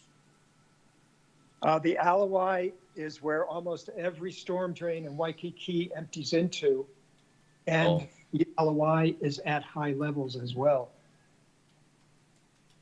So that's why it's a problem. Oh, got it. Because it seemed, the Alawai would come out and push all that water out into the ocean. I'm just thinking about here in Central Maui, there's a couple streets after some heavy rain events, it'll just flood down by Punene near Christ the King Church, Ma'alo Street below Lihikai School and some of the areas in there. And so I don't know if those drainage systems, it takes a while for that sitting water to empty out. So residents are constantly driving through all of those. So I don't know if they're connected to the stormwater drainage canals. Yeah, I imagine all of your larger streets are connected, that they do have a stormwater drainage system of some sort. Miami Beach is leading the nation in management tools in this area. And they have put in pumps. They have raised roads and raised sidewalks and then landscaped the cement so that it flows towards a pump. And then the pump will pump it out into Biscayne Bay, which is similar to the Alawai. It's on the Mauka side of Miami Beach. Does New Orleans have a similar type of system? New Orleans is too far from the ocean. They don't have a similar type of system. And in fact, a paper was just published suggesting that the city of New Orleans be prepared to abandon the city over the course of the next 50 years. Okay, all right. Some of us will be visiting the city. We'll take our flotation devices. Ms. Owens, what about the Kahului wastewater treatment at Kanaha that is within the Slarexa? Yes, good question. If you look at the projections of sea level rise, the wastewater treatment facility will become an island. It will be surrounded by water in the future. I know that DEM, the Department of Environmental Management, has looked at that They have done vulnerability assessments. My understanding, it would be better to speak to them directly, of course. My understanding is that there are intentions, I'm not sure what the timeline, to phase that facility out. It can't be completely phased out because there are sewer force mains that feed into there.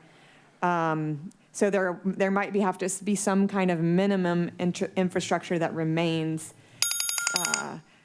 But that has been something that's been had some thought put to. Thank you. Thank you, Chair. Thank you. For my opportunity, I was thinking of the slide that you showed of Keone Oyo Bay, which is where Kahana Sunset is, and when they came to us for a change in zoning, the managed retreat was not their first option. They wanted to repair in place. And so we're kind of talking about conditions in change in zoning for upzoning, whether it's short-term rentals or whatever the case may be, anything on the shoreline. And when we were talking during the break, it's not one size fits all, which makes it hard to legislate a policy because you cannot say, oh, this is the policy unless whatever, you know? And so, like, my thought was, like, if we're going to upzone, no repairing of the seawall. If the seawall needs to be repaired, that we should just tear it down and restore whatever it was. Is that a okay policy, or is that not acceptable? Anyone who wants to answer? I can take... Go ahead, Chip.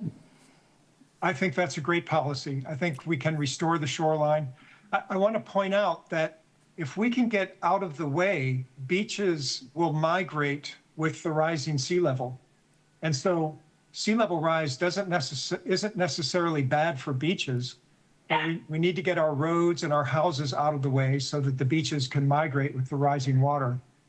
And tearing down a seawall and removing a road or a house would restore that ecosystem.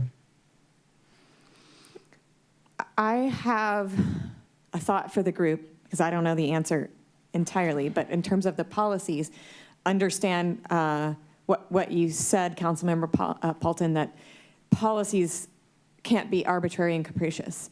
At the same time, we have different conditions along the shoreline and different land uses. Can there be policies that are centered around regions rather than island-wide?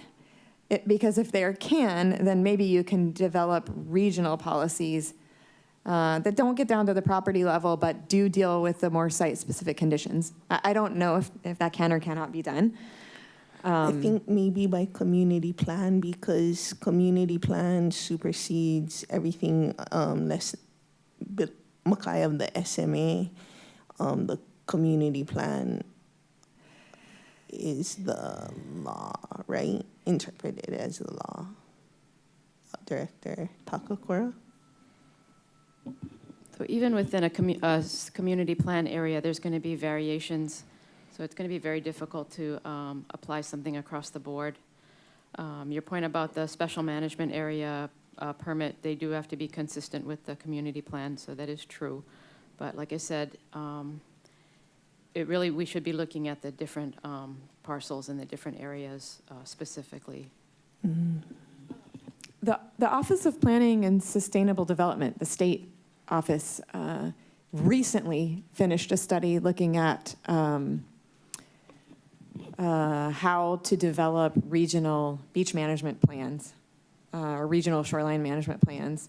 So, and they, they've sort of identified a methodology for that. So maybe that's something worth exploring a little further, and then how you would integrate that into a policy. And then back to the original question, in terms of removing seawalls, we love to find opportunities where we get to remove hard infrastructure. So I gave the example at Kapalua and one at Ma'alaya. There's been one at Honda Highway, North Shore. The opportunities existed in those cases because there was no imminently threatened infrastructure behind the wall, or the infrastructure that was there, like a home, was already demolished and removed. So you could remove the wall without causing something to immediately fall into the ocean. It will be harder to remove seawalls in areas, and an example that always comes to mind for me is Honokawai. We have a mile of seawalls and condos that were built in the 60s and 70s before setbacks, and many of those condos are within feet of the wall. So if you were to remove the wall, the building would immediately go into the ocean. So you can't remove the wall without thinking about first removing the building itself. And so a policy solution would have to consider that. And then a lot of the buildings are within feet of the lower road. And then the lower road is above the water and sewer lines. Yes.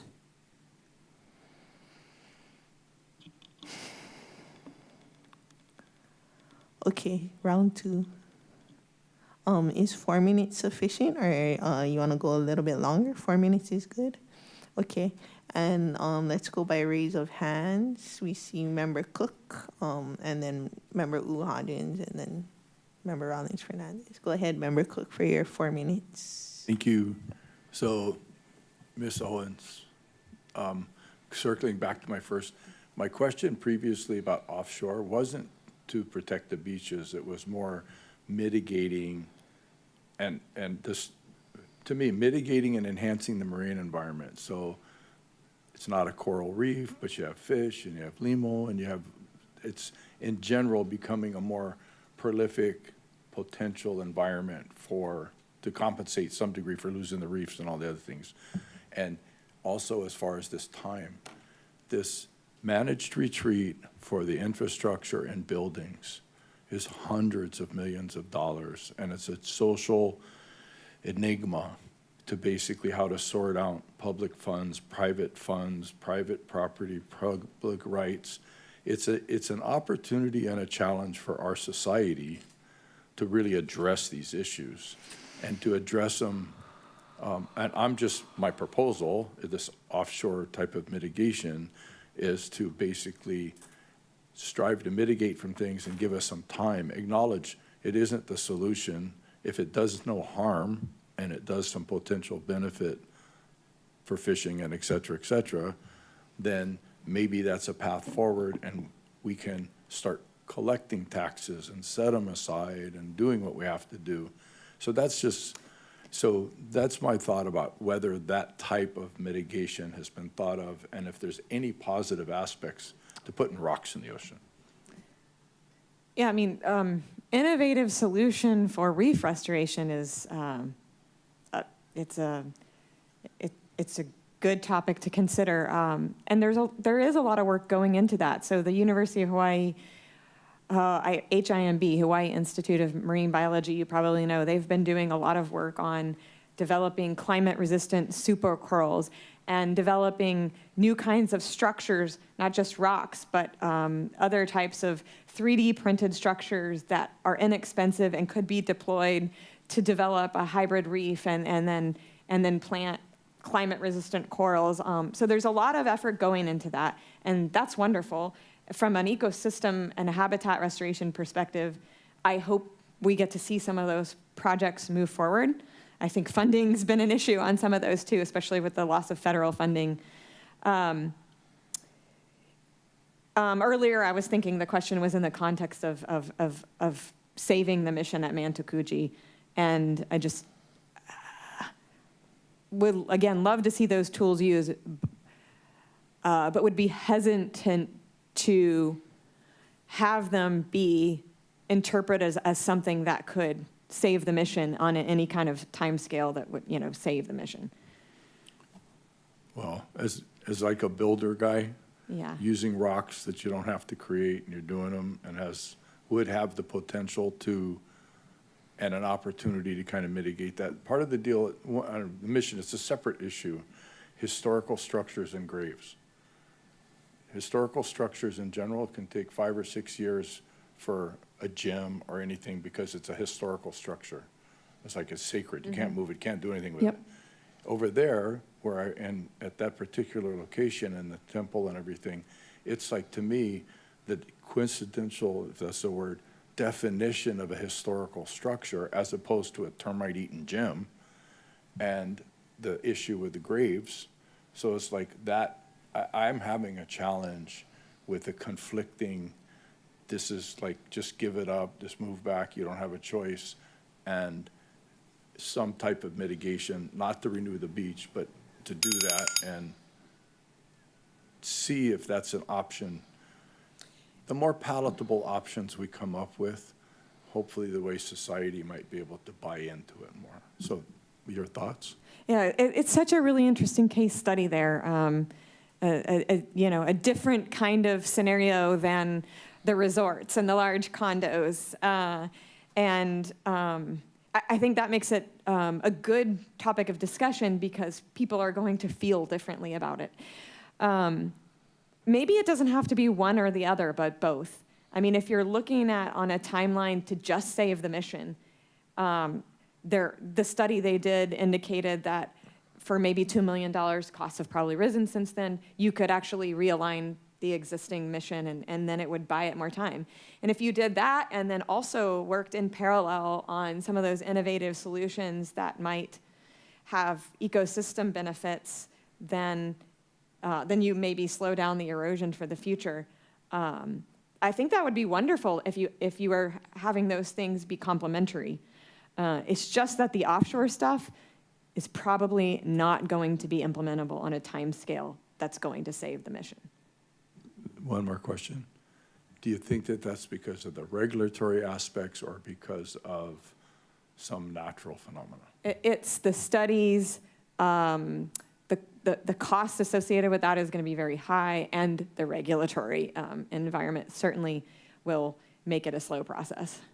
Thank you very much. Chip has his hand up too. Yeah. Can we also hear from Dr. Fletcher? Yeah, just very quickly, the folks at UH who are doing these innovative artificial reefs, I'm sure would embrace the opportunity for an actual demonstration project. And everything that Tara said is true. You still have permitting and cost related to it, but the mission would make an excellent demonstration project. Follow-up, Member Cook. Thank you. Since you two haven't been around me very long, the permitting challenge to me is one that is fundamentally indefensible with many of these things that we're dealing with. And I agree that we don't want to be doing things, especially along the shoreline, that are going to have negative consequences.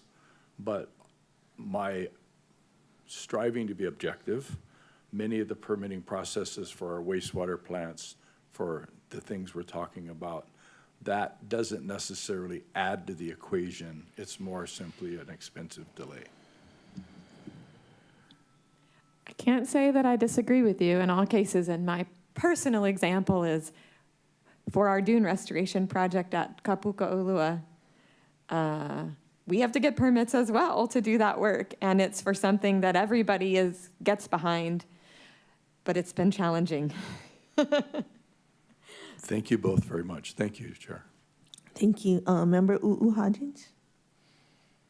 Thank you, Chair. I really appreciate this discussion because it kind of highlights how much, oh, the peacocks are agreeing with me, how much Paia Town has really tried to accommodate the beach while trying to preserve what little kind of town and historic buildings we have left, from Kapu'ula to the Boys and Girls Club over there, the Paia Youth Center, to the Baldwin Beach.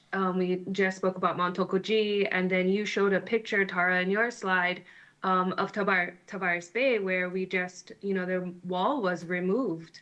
It's gone now, and we can see how we have to make decisions, for the individual property while trying to make a decision either regionally or island wide. And again, in the Montokoji case, we mine the sand. So had we not mined the sand, we probably wouldn't be having this conversation. And so it's kind of like we put them in a situation now that we're not letting them solve. And when we're talking about hundreds of graves and then a historic building, as Member Cook said, we can't even figure out what to do with the gym in Paia Town. That's further away from the ocean and SMA. It is like, oh, you can, but we cannot, and you can, and you cannot. I don't love it. But what I do love is trying to figure out how to like blend science with new technology and old knowledge about how we're going to make this all make sense, not just for Paia, but for every place, because I do understand the ocean is coming. It's coming. We know that it's coming. But we did put Montecuji in a situation that we're not allowing them to solve right now. And I want to just say that for the record. For planning department, I wanted to kind of refocus some of the conversation to what Chair was kind of trying to do in the very beginning as it relates to maybe a zoning change and what would be allowable and not allowable.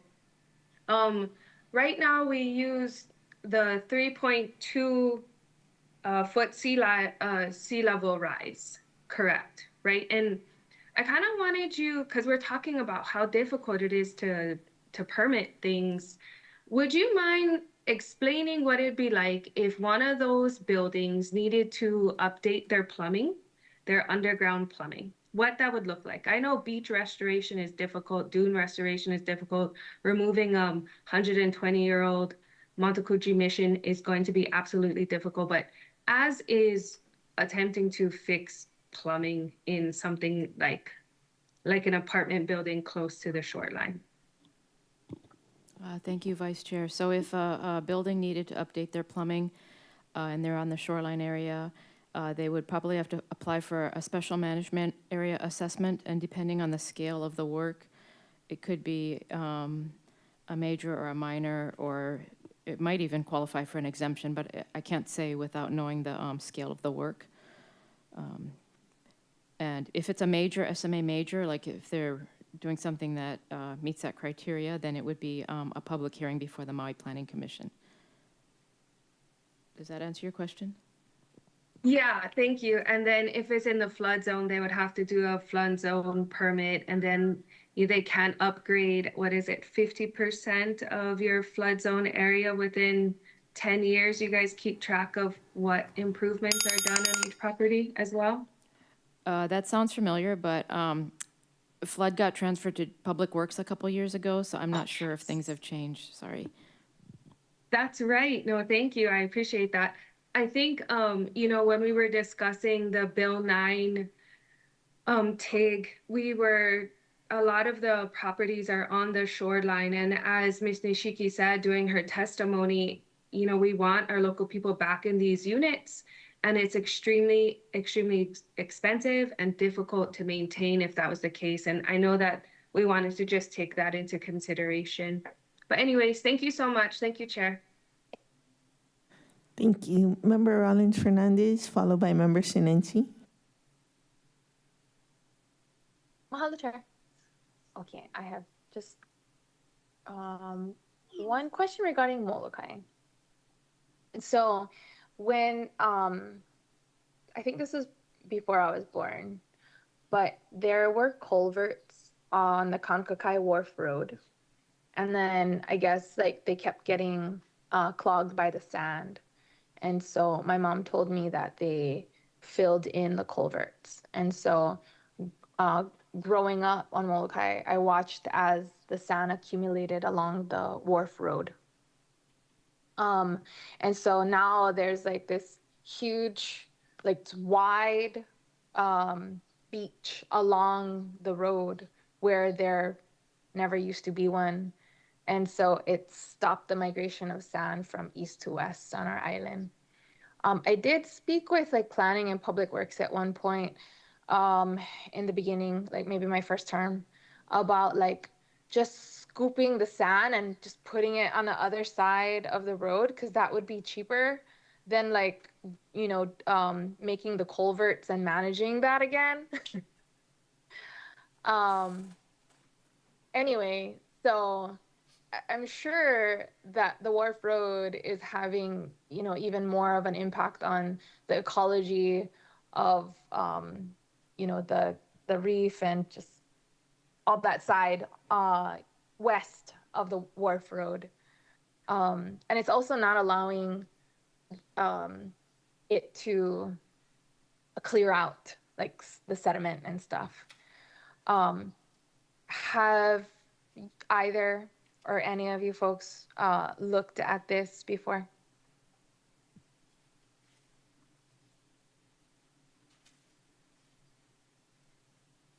Yeah, I've seen that location.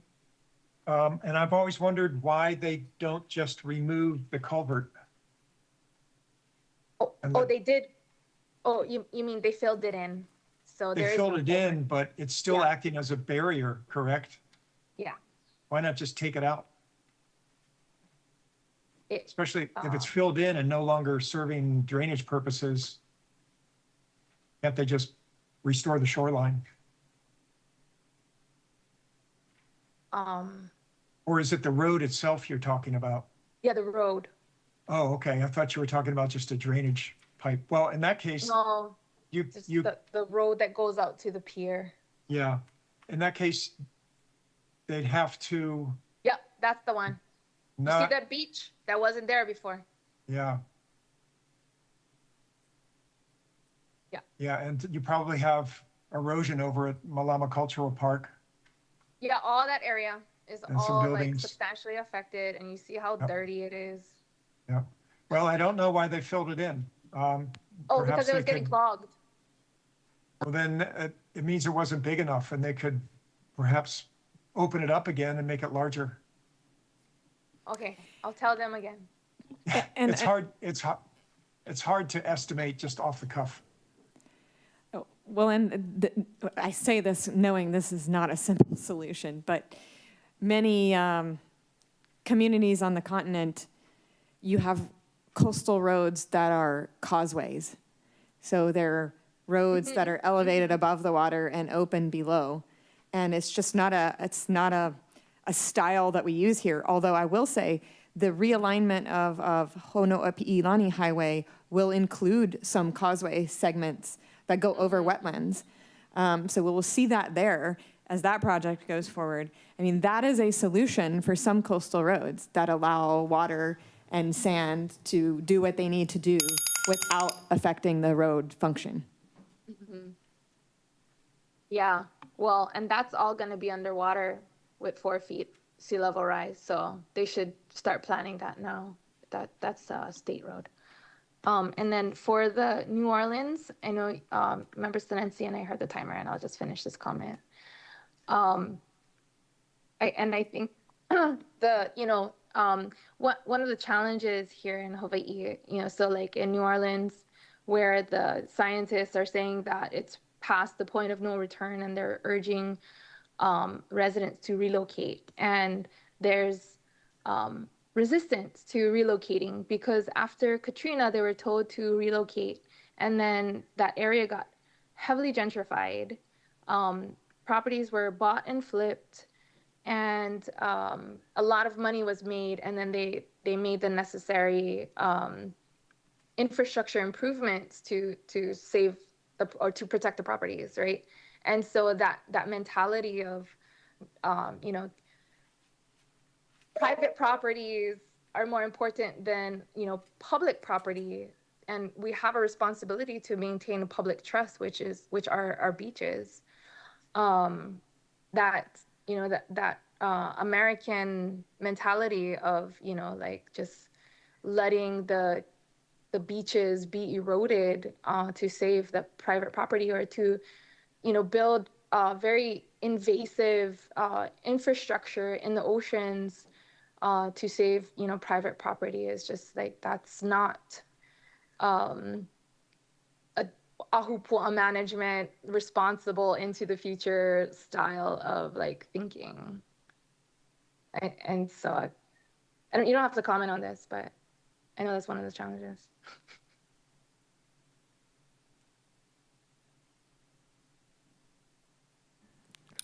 Member Sinenci, your opportunity. Thank you, Chair. Just for a follow-up question, the Kona Low storms particularly hit South Maui bad. All those intermittent streams kind of undermined underneath the highway understructure, and then all the roads just collapsed. Do you think we should be, and then of course all the silt that came down Haleakala just rose to above Kulani Hakoi Bridge. But do you think we should be purchasing more of the wetlands in North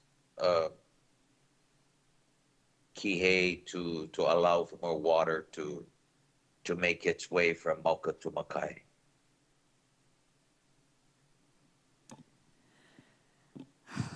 That's an interesting question. Wetlands, I assume those wetlands cannot be developed. And so do we really need to purchase them?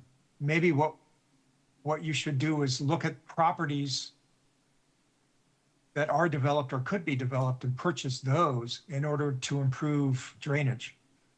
Like run a 100-year storm model at 2 feet of sea level rise and see what properties the flow goes through, and do an analysis of which properties you need to purchase in order to allow that flow. The future wetlands. And I know that Member Cook has been working with Haleakala Ranch up Mauka and trying to, create more basins or reservoirs up Mauka to kind of slow the water that comes down the mountain. But I think right now North Kihei by Sasuda store on the end, but there are where those properties might be up for sale, just so that we Yes. can allow water to flow freely down to the ocean.